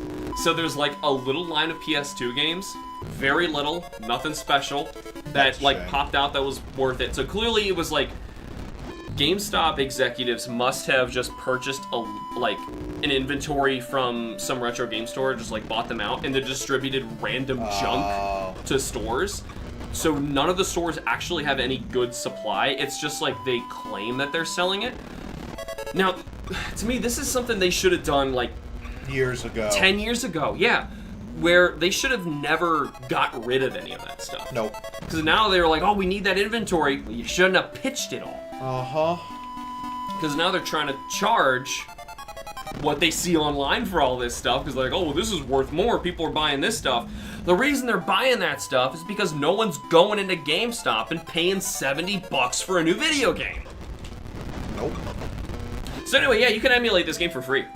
Absolutely. And in fact, for a lot of these older games, the price that people are asking for on the secondhand market is not worth it. Oh, that's right. I forgot about this. But when there is a new way to... Oh, hold on. That's where I am. I didn't leave my second wife like a jerk. And you lost your mind down there. Oh. He's my pal. Oh. Shoot, I was in the middle of something. Talking about... not emulation. We were saying something. Yeah, secondhand prices aren't worth it. Yeah. Right, secondhand prices are not worth it. But if there actually is a new modern version of one of these games, like the Dragon Quest III HD 2D comes out, then I personally am like, okay, now it's kind of wrong to emulate that, even though the original is still another game. It's not the same thing. Yep. But still, and also it's important, like, say you really love that remake, like you love it. You probably want to see the original. Oh yeah, and absolutely. see, what was this, and get into the original. But you might not be able to. What? I'm not snooping. Saw the man in the underground jail before in the castle town of Berlin, maybe. Why don't you go back there? Right, okay, so in order to snap him out of his stupor, yep, I've got to go back to get his wife. Oh. So, let's... Man, so this is all about me going crazy in a jail? Yeah. Yeah, it wouldn't take long. You take my game consoles away from me, you don't let me, like, have any access to the internet, I'm gonna lose my mind. Oh, God. Alright, let's, I'd also probably get a longer sentence the longer I stay in there, because I'd probably beat the crap out of other people and we're like, that guy did what? Yeah. I'd be one of those inmates. that guy did what to kids? You're like, oh man, so this cop was doing what behind other people's back? Yeah, I'd get into so much trouble. You're like, I'm already in prison. What are you gonna do? Put me in double prison? And you're like, yeah. Yeah, solitary confinement. I'm like, oh, well, okay. Can I take my Game Boy? No. Wouldn't that be the meanest thing, though, if they don't turn on the lights and you get a Game Boy? You gotta play Pokemon by memory. Play Pokemon blind. Oh my god. You know, you probably could. Yeah, just count the tiles. But, like, how would you know? I guess you could. You'd also have to count. You'd have what to have... every shop sells, how much they sell it for, and Yeah, oh god. You You'd have to have manage to your have... inventory in that one, and that there's no way you could do it unless you had pencil and paper. Yep, you'd have to have a didactic memory. Here she is. Hey, lady. Alex is in Ismet Village caught stealing? Take me there, please. She doesn't fight with you, which is the sad part. Can she stay on your party for, like, well, this is part of the main story, so this can't happen. She won't. Okay. No, it's not Dragon Quest 1 Well, in she's that still regard. here. She's still here. Yeah, oh yeah, but as soon as I get her to, You're just guarding her here. Yeah. So what happens if you die? Does she, like, drag your corpse back? I imagine she would in this instance. I mean, yeah. who takes you back if you kick the bucket normally? God. God. Isn't he the final boss of, He is the secret final boss in Dragon Warrior 7. 7, okay. Yep. Yeah, big fluffy Santa Claus beard man. And the white robe and the halo and all that, yeah. It's great. This really is like the cute version of RPGs. Oh my god, it really is. You're gonna fight God because that's the thing in all the other RPGs these days, and oh well, we'll make him a nice jolly old man. Religion and Christianity in particular don't have the best track record in Japanese history. No, it was forced on them. So yeah, they hated that. Especially knowing Japanese culture, they don't want anything forced on them, and ooh, a bunch of foolish guys coming in like with a superiority complex. Yeah, that's scary. What all is? I still have my worm light for Game Boy Color. Heck yeah! I had one for Game Boy Advance, and I was like, I asked my mom for one when I was a kid. Not for Game Boy Advance. I wanted one for my Game Boy Color because I couldn't see on that one. Game Boy Advance's backlight. It was pointless. So the only thing that this thing did is it put a glare on the screen and I couldn't see. It was the most, I probably still have it somewhere. The most worthless gaming attachment ever is one of those for Game Boy Color. In a weird attachment that is a magnifier with a small light you can turn on. Yes, I had that. Yeah, I know that one too. Oh, dude, that was so good. I love that thing. You know, reminds me of something that I kind of want to actually see this, but really quick. I've been thinking of doing, but I don't know a feasible way to do it. Is I would like to stream and play games on my real consoles downstairs on the CRT TV. Oh, that'd be nice, yeah. But, like, I'd have to film the screen, because there's no way to export that proper CRT to see what this... Like, these garbled pixels here are not actually supposed to look like this. The developers intentionally placed pixels in certain places, knowing that they were going to blend on your TV screen. Yeah. But it is lost to us. Yeah, the tile floor there is supposed to look broken instead of just looking like a dead bush. Yeah, it looks like a mess. Yeah. So, it's you, isn't it? Wait, should I voice myself? No, you voice yourself. I'll be Flora. Okay. Who are you, ma'am? Don't you recognize me? I'm Flora, your wife. Ellipses, ellipses, ellipses? Don't you even remember this? You smacked me through the cell wall. Yeah. The door is sideways. She just slapped me through dimensions. If this doesn't do the trick, nothing will. Flora? Yes, it's me. I remember you from Sleeping Beauty. You were the red one. Wrong movie, idiot. No, right. No, movie. that's right. That's right. Okay. Sorry, the dimension slapping just drained me. What came over me? I must have lost my mind in fear after being attacked by monsters. I'm such a pussy. I couldn't. like, oh no, there's monsters. Oh, I just start foaming at the mouth, and they have to lock me away. Well, you were talking about like freaking out if a hunter spider latched onto your head. Yeah, but what is in this? A slime? And like, oh no, I'm gonna get the puff puff. Soldier, thanks for finding me. That's your name. Well, he doesn't know your name. Well, at that moment, me as Ragnar would totally go, you don't remember me? Yeah. I'm your brother! And just like make up some story. And Flora would be like, what the what? Play along. Oh, I mean, yes. I want to slap him through dimensions too. This one's gonna come from behind his head. I remember. Oh, sorry, that's still you. Okay. I remember hearing this from some children. So that's what I do, I hang out with children.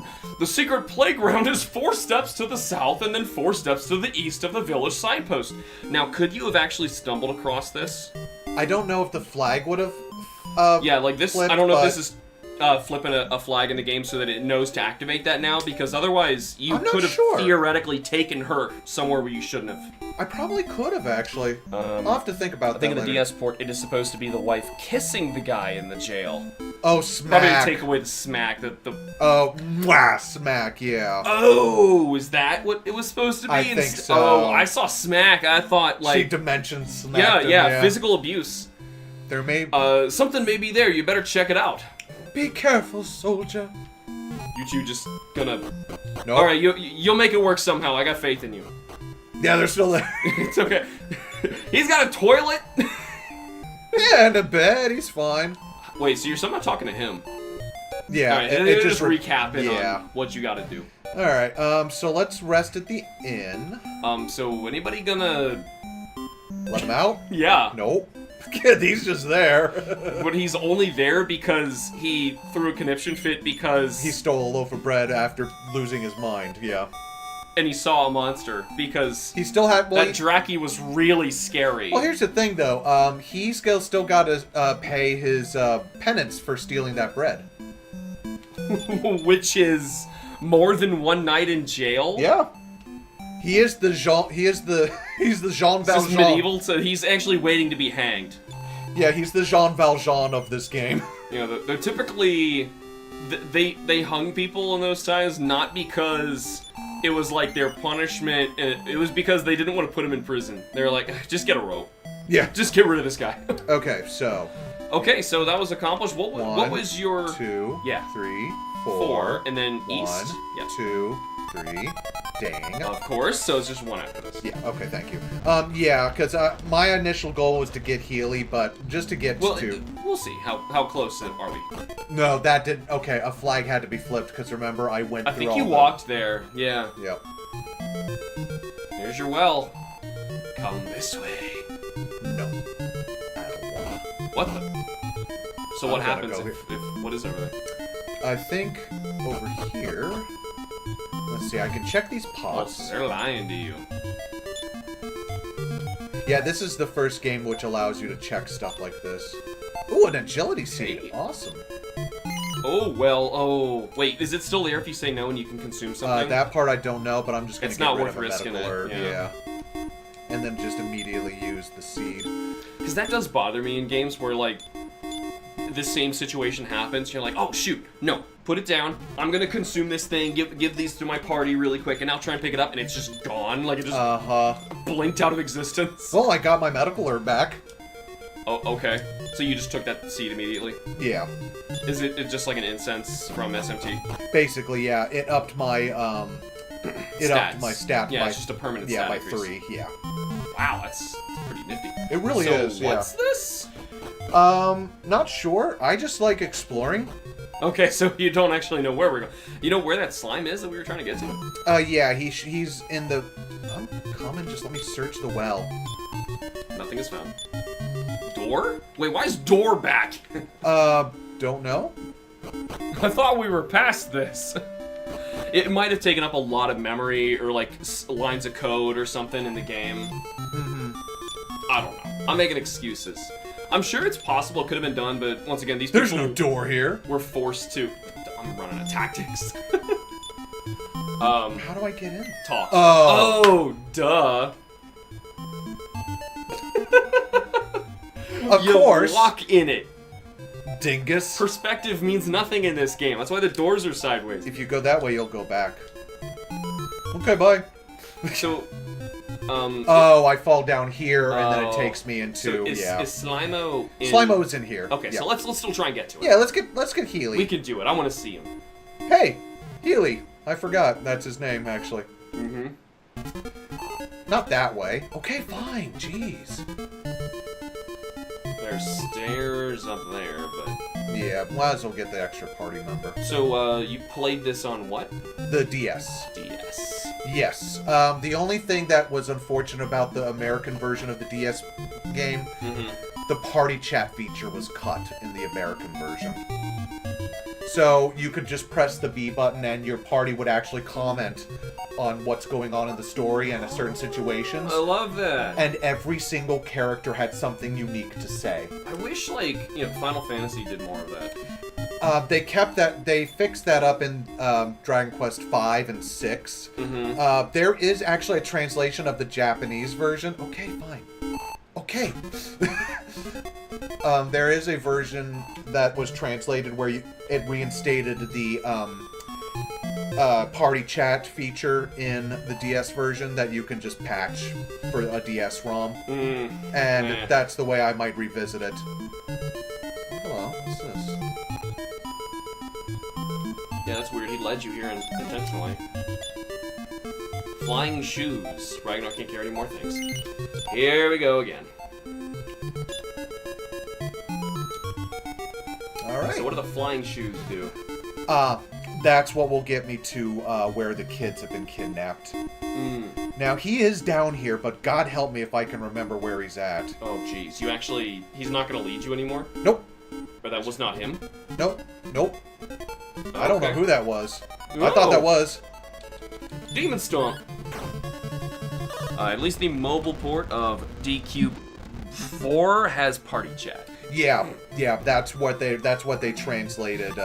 There he is. Yeah, everyone's excited about playing mobile ports of RPGs. Like, I don't know. I need physical buttons. I can't do it. Yeah. I tried actually doing Final Fantasy VII. Oh, on my okay. phone. Yeah. Long time ago. I was actually emulating, like, before it was even ported to it. Right. I was trying to run an emulator on an old, probably the first smartphone I ever had. Ooh, 600 gold. Dang. And, didn't occur to me that I have to switch discs at one point. Oh, yeah. But I didn't get that far anyway. The ATB system, while you don't actually, like, you have the typical mobile invisible buttons on top of the screen thing that everything does, it was just terrible. Wow, man, the encounter rate here, which now we know is weirdly predictable, so I guess that's how people found a way to manipulate the first game. I wonder how you can manipulate it so harshly. Like, is it really just a name? Where, like, the name was original, I think so. Yeah, like, just one name that and they just got practiced. no encounters. Because that's what you said, like, there was no encounters, and Right. then the final boss just missed them all the time. Uh-huh. That really is just like Breath of the Wild, except imagine if you change your name to Breath of the Wild to, like, Goosh Nargle Narget 778 Oh, and then you just ran straight to Ganon. You survived the fall off the Great Plateau because it missed you or something stupid. Yeah. And then, like, you just ran up to Ganon and he just couldn't hit you, or he just, like, stood there or something. And you hit him with a stick until he died. Here he is. Yeah. Let's see. Oh, if you I killed can... him. Nope. Oh, that was... Yeah. Okay. I just now I found the way. Oh, the foes haven't seen me. Kill the heal. Okay. So he was a good one. That's why he's purple. Yes. I mean, he's in the overworld, so you would Yeah. any reasonable player would assume there's something important there. Nice. Lucky time for a level up, too. Ooh, 9 HP. Nice. Hi, Healy. I'm Healy. Healy. Oh, yeah, I'm go a ahead. healer, but I dream of becoming human. If I make friends with humans, perhaps I'll become one. Take me along. Thanks. I also love purple. Healy joined the party.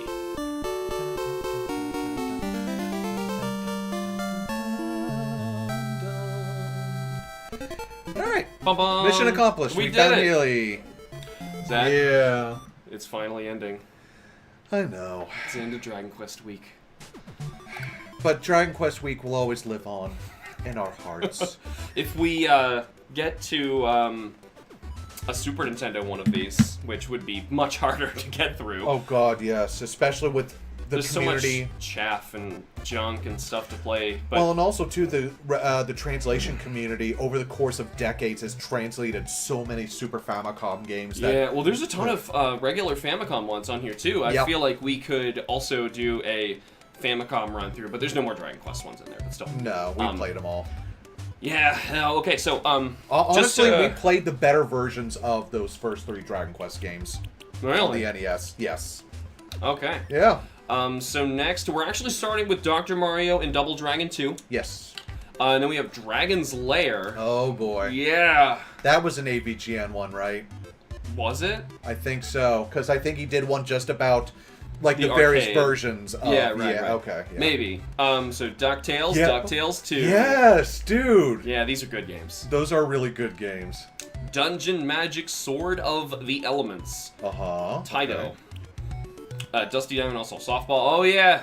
Well excited about Oh, that. Dusty, this yeah. this looks so this has Dude, to be if good. If this game is not good, I'm gonna riot. This- I'm gonna get a time machine, go back in time, and riot. Yeah, like we already know that like Dr. Mario, Double Dragon 2, like they're gonna be good. Yeah. I need Dino Wars spelled with a Z. Absolutely. The destruction of Spawndulis. Spondulus. We've been talking about it so much. I know. We're hyping it up, and I it's know not gonna it's live gonna up to suck. anything. I know. And another Kunio-kun game that really shouldn't be in this folder, and another Kunio-kun game that shouldn't be in this folder. Man, I don't know what's up with that. Yeah, that's fine. We can at least. Yeah.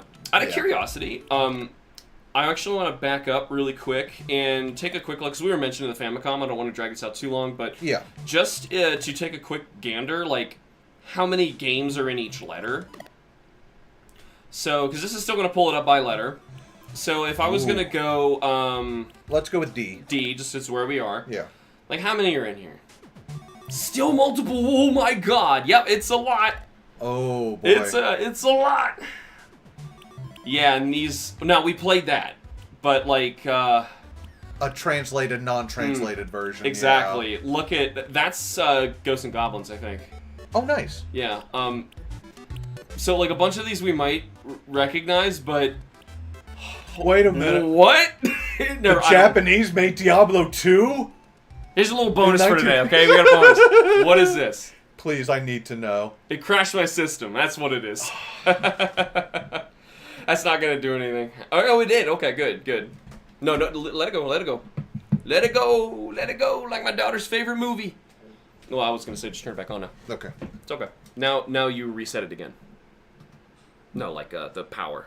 Manually reset, not the button reset. Okay, now that the power button is in, No, push the power button. again. Yes.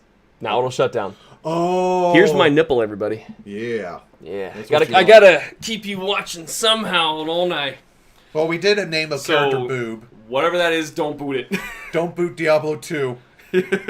Not even the remake of Diablo 2. Actually, that remake's There's pretty also good. like some settings to be reset. This happens when it crashes sometimes. There if I remember correctly, the sound is off, but it's not gonna matter for us. We don't hear it. Oh, can we actually look at the Dragon Quest box arts real quick? Okay. Yeah, I just I wanna was see gonna what they check look C like. because I remember somebody tried to make Chrono Trigger for NES. Oh, So my okay. hacks and stuff are also in here. I Nice. think somebody also, I don't know if you heard about this, rebuilt the entirety of Final Fantasy VII as if it was an NES game. Yes. I think it's in here too. Okay. Here we go. Yeah, I our just sound want- is off, but we're just Nice. gonna look at. Dragon Quest. Yeah, there's Dragon Ball. Yep, there it is. That's the Dragon Ball game. That's what we should have seen. Uh-huh. Yeah, there's Dragon Slayer 4. Yep, which was the Wizard's Tale. Here's Dragon Quest. It covers. Okay, so DQ1. I almost used that cover art for today's thumbnail, but we're playing NES, so I'd feel kind of wrong. That's fair. Dragon Quest 2, a little cute characters. Oh, I know. Good. It's so good. This gives it like so much more personality. Where's Dragon Quest 4? It's a good question. Wait, that's not this? No, it's not. That's a Falcom game. Did it have like a subtitle that might have gotten put in before like the beginning? Yeah, it would have. I'm saying. Oh like, no, it would have been just called Dragon Quest 4. Da da da da da. Like Sochite. Yeah, but da da da da might have been put before Dragon Quest 4 is what I'm thinking.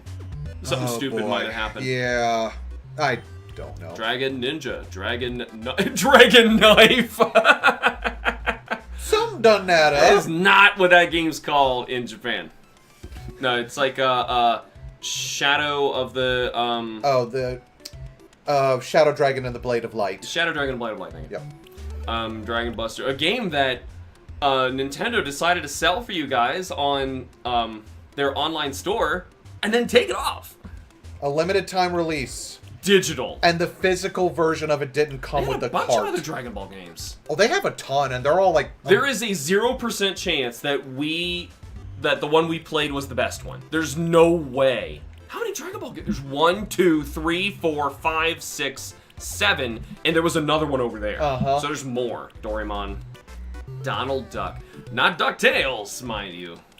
Donald Duck. Who wants to play DuckTales when you got Donald Duck? Yeah. Now, I do want to check real quick, because I know there's some goofy stuff. There's a ton of goofy stuff in these folders. This is really just like a dump of stuff. So C was one folder. Right. Oh, there it is. There it is, yeah, so here. I don't think it does anything. I've tried booting this, it just breaks, I think. Yeah. Oh! No. Come on. Make it do something? Shoot. Yeah. I can get out. It's okay. Okay. Yeah. Oh no, you can. No, I'm sorry. I was gonna say I thought I could do it with a RetroArch, but I can't. Nope. So. That's a shame. Yeah, some of the translated ones I already expect are gonna be a little more difficult to get working. I talked to you about this problem. Yeah, like, I have no idea. I swear those covers don't exist. Like I can't find those games. Shin-chan, help me. Wait, Crossfire, like the board game? Whatever you call it, I don't know, yeah. You'll get caught up in the crossfire. Crossfire! Here we go, alright. We're gonna line this up next time for Double Dragon 2, The Revenge. I never read that out loud. The Revenge. The Revenge. Whatever, and I must Dr. perform Mario. the Revenge. Dr. Mario is probably the best puzzle game on the system. And Tetris is on this system. Yeah, no, I prefer the Game Boy version of Tetris over the NES version of Tetris, so I will not fight you on that. My favorite's the NES, but I really like Dr. Mario. That's fair. It's really clever. But anyway, that is all the time we have for Dragon Quest Week. Zach, do you have any clothing? Do you have any closing I am thoughts? wearing era-appropriate attire. He is, and I'm wearing a gray shirt with a pocket. If I had a pen, I could get a pocket protector in here, then I could be Era-appropriate, yeah. But, no, closing thoughts on Dragon Quest. So, I think, for me, Dragon Quest is basically the equivalent of comfort food. Like, I can always go to it. It seems like a zone out, kinda. Yep, I know what to expect. I know what kind of game I'm gonna get. And the thing is, with each game, even in recent times, they've all done something different while still keeping to the base gameplay bones. Now, you can argue that those bones are really old and creaky. But they all feel the same. Like, each game has the same feel in it. And that's more important. It's that consistency, yes, that I really appreciate. That I wish Final Fantasy would kind of think about going back to. Might be a good idea not to make 16 a Devil May Cry game and maybe make it a Final Fantasy game. Maybe this is crazy talk. Although the problem is, what is a Final Fantasy game since almost every game is different in a big way? Well, at least they have parties. They have magic. Yeah. They have multiple characters that you can control. Yeah. There's large worlds that you go around in, and usually silly and dark at the same time. Lots of strange situations you get in. Yeah, like a lot of stuff you just don't get in 16. It's, once again, it's that cinematic kind of game that they want to sell, and it's... And Game of Thrones was definitely big while they were making that game, from what I understand. That's pretty clear, though. See, when they made their initial trailers, it sure looked like it was a return to form. Yeah, and it did. It looked like, oh, this is just the character you start as. And everything's going to grow from there, because, like, oh, you see the NES castle in the distance. It's, like, all back to a medieval world again. Right, Here's the giant, the crystals the have espers, returned. the summons, or whatever. Yeah, it looked like it was a return to form, and nope. It's a hack and slash game. Like I said, if I want to play Bayonetta, I'll play Bayonetta. Or I'll play, like you said, Devil May Cry.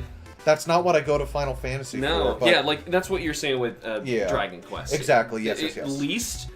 You know, I would so much rather take consistently good than not understanding what it wants to do. You know what's super bizarre about the fact that modern Final Fantasy is just, like, off the rails? What's that? You realize how many games we have from frustrated developers who were not allowed to do their creative ideas in Final Fantasy. Yeah.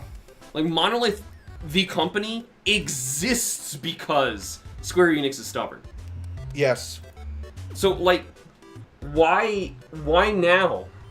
And why when it doesn't matter? Like, why? I don't know. Why when you have everything to lose?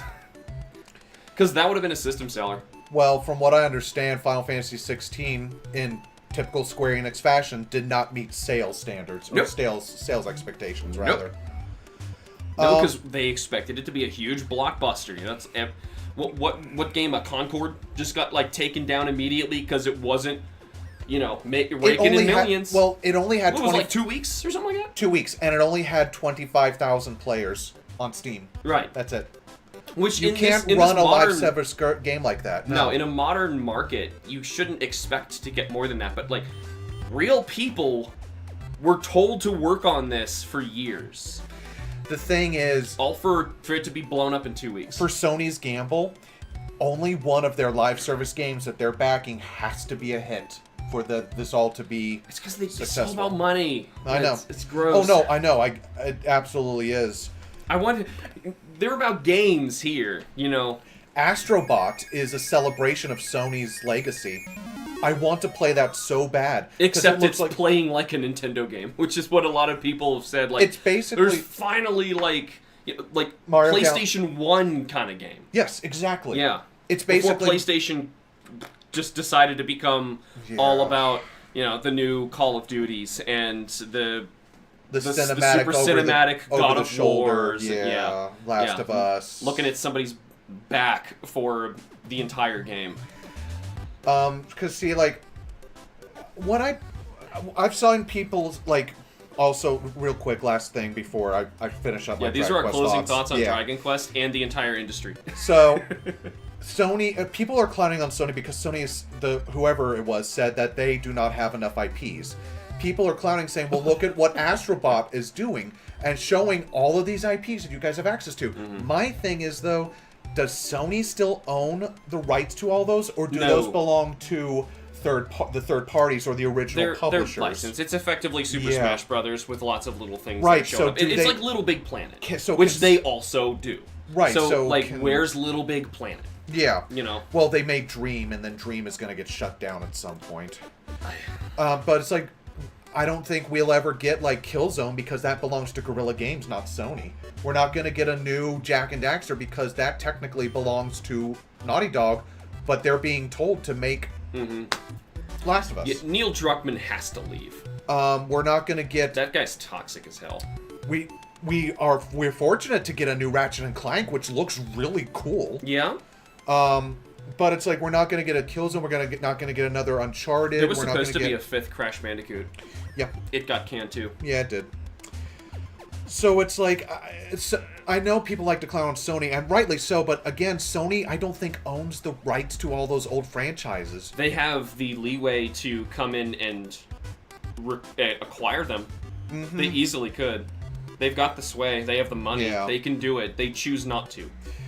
But so I guess what I'm also wanted to say too is, don't fall for the marketing. Don't fall for like, oh, this is the biggest and bestest, most powerful console. You need this. No. Alec, I was having a ton of fun, and I hope you were having fun talking about them. Oh yeah, this was great. Just playing this. Like, here, you know what console of mine gets more use out of any others in my house in the past few weeks? What's that? My NES. Yep. And my Super Nintendo.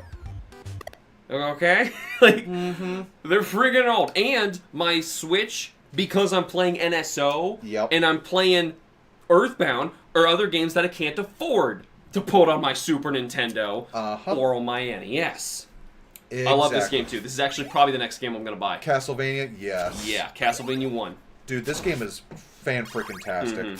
I'd have to really study it. Like, I'm pretty good at some parts. Like, he already screwed this up. He should have, ran and jumped. But, like, I know some early levels, but when it's 3 and on, as we discussed in the Castlevania one, I feel like I can eventually do it on real hardware. It's just gonna be hard to sell. But it's like, don't get suckered in. Don't let the fear of FOMO get to you. Those games will always exist. Unless if it's what's the next game.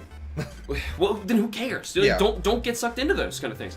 So, like, what's the big thing coming out now? Is there any big, huge... Not anything I care about, technically. I mean, me neither. There's really, like, nothing. Like, what the heck is going to happen to the Game Awards? There's, like, nothing that came out this year. Because, like, and the funny thing was, like, there was supposed to be, like, no big first-party Sony games coming out this year. Like, Sony's like, oh, yeah, no, we just don't have anything this year. Everything's still in the oven. Yeah, like, why? Sony doesn't really have anything. Nintendo is kind of putting out the weird stuff I wasn't really expecting. Like, we're getting another Mario and Luigi, not developed by the company that Nintendo let die. I have a feeling that they let it die, but then they hired on the people they wanted from Alpha Dream. And I've seen a lot of other people clamoring for answers. Like, we deserve to know what happened here. Because we all got traumatized by what just happened. This all getting destroyed, and now you're just trying to, like, intentionally not show us who's working on this game. They always do. If it turns out that it's Nintendo in-house, that would be so damn dirty. Like, I don't think I could play the game just because of that alone. That's so gross. We'll see how it goes. Yeah, we'll see. But, like, real people lost their lives. Their jobs. God. Their livelihood anymore. Yes. Their livelihood's what I was trying to say. No, you're good. But, like, in the United States, that is your life. You lose that, you live under a bridge. You stand with a piece of cardboard at a street corner. Yeah. But what I was going to say was, if you really want, there is history to play through. Like we just proved. I basically showed you, we basically tried to show off the foundations of what the JRPG as we know it today. And a lot of it still holds up. 3 and 4 are really good. 3 is the best on the NES. You could play that game over and over with new party members and new compositions. Chloe, we just said you can Nuzlocke the game, for crying out loud. Yeah, that which sounds I intend really to cool. do now. Yeah, that sounds really fun. So if you do and you don't stream, I need to see, like, updates. Actually, you could stream it on Discord. I could, yes. You could. So, but anyway, you know, just enjoy yourselves and just breathe. It's okay. Don't worry about censorship or what people who aren't even going to play the remake are going to say. Try it out for yourselves if this video got you interested. There's, you know, for the next 10 years, you could play no new games that actually come out from this moment until a decade from now. And you could play so many new interesting things that you could have discovered that you will never run out. And that's not even including the indie scene. No. No, you could stick to, like, 5 consoles and you'll never run out of old stuff that you can just play for free now. Yeah. And it's all there. And you honestly probably have a better experience because you're going to have so much...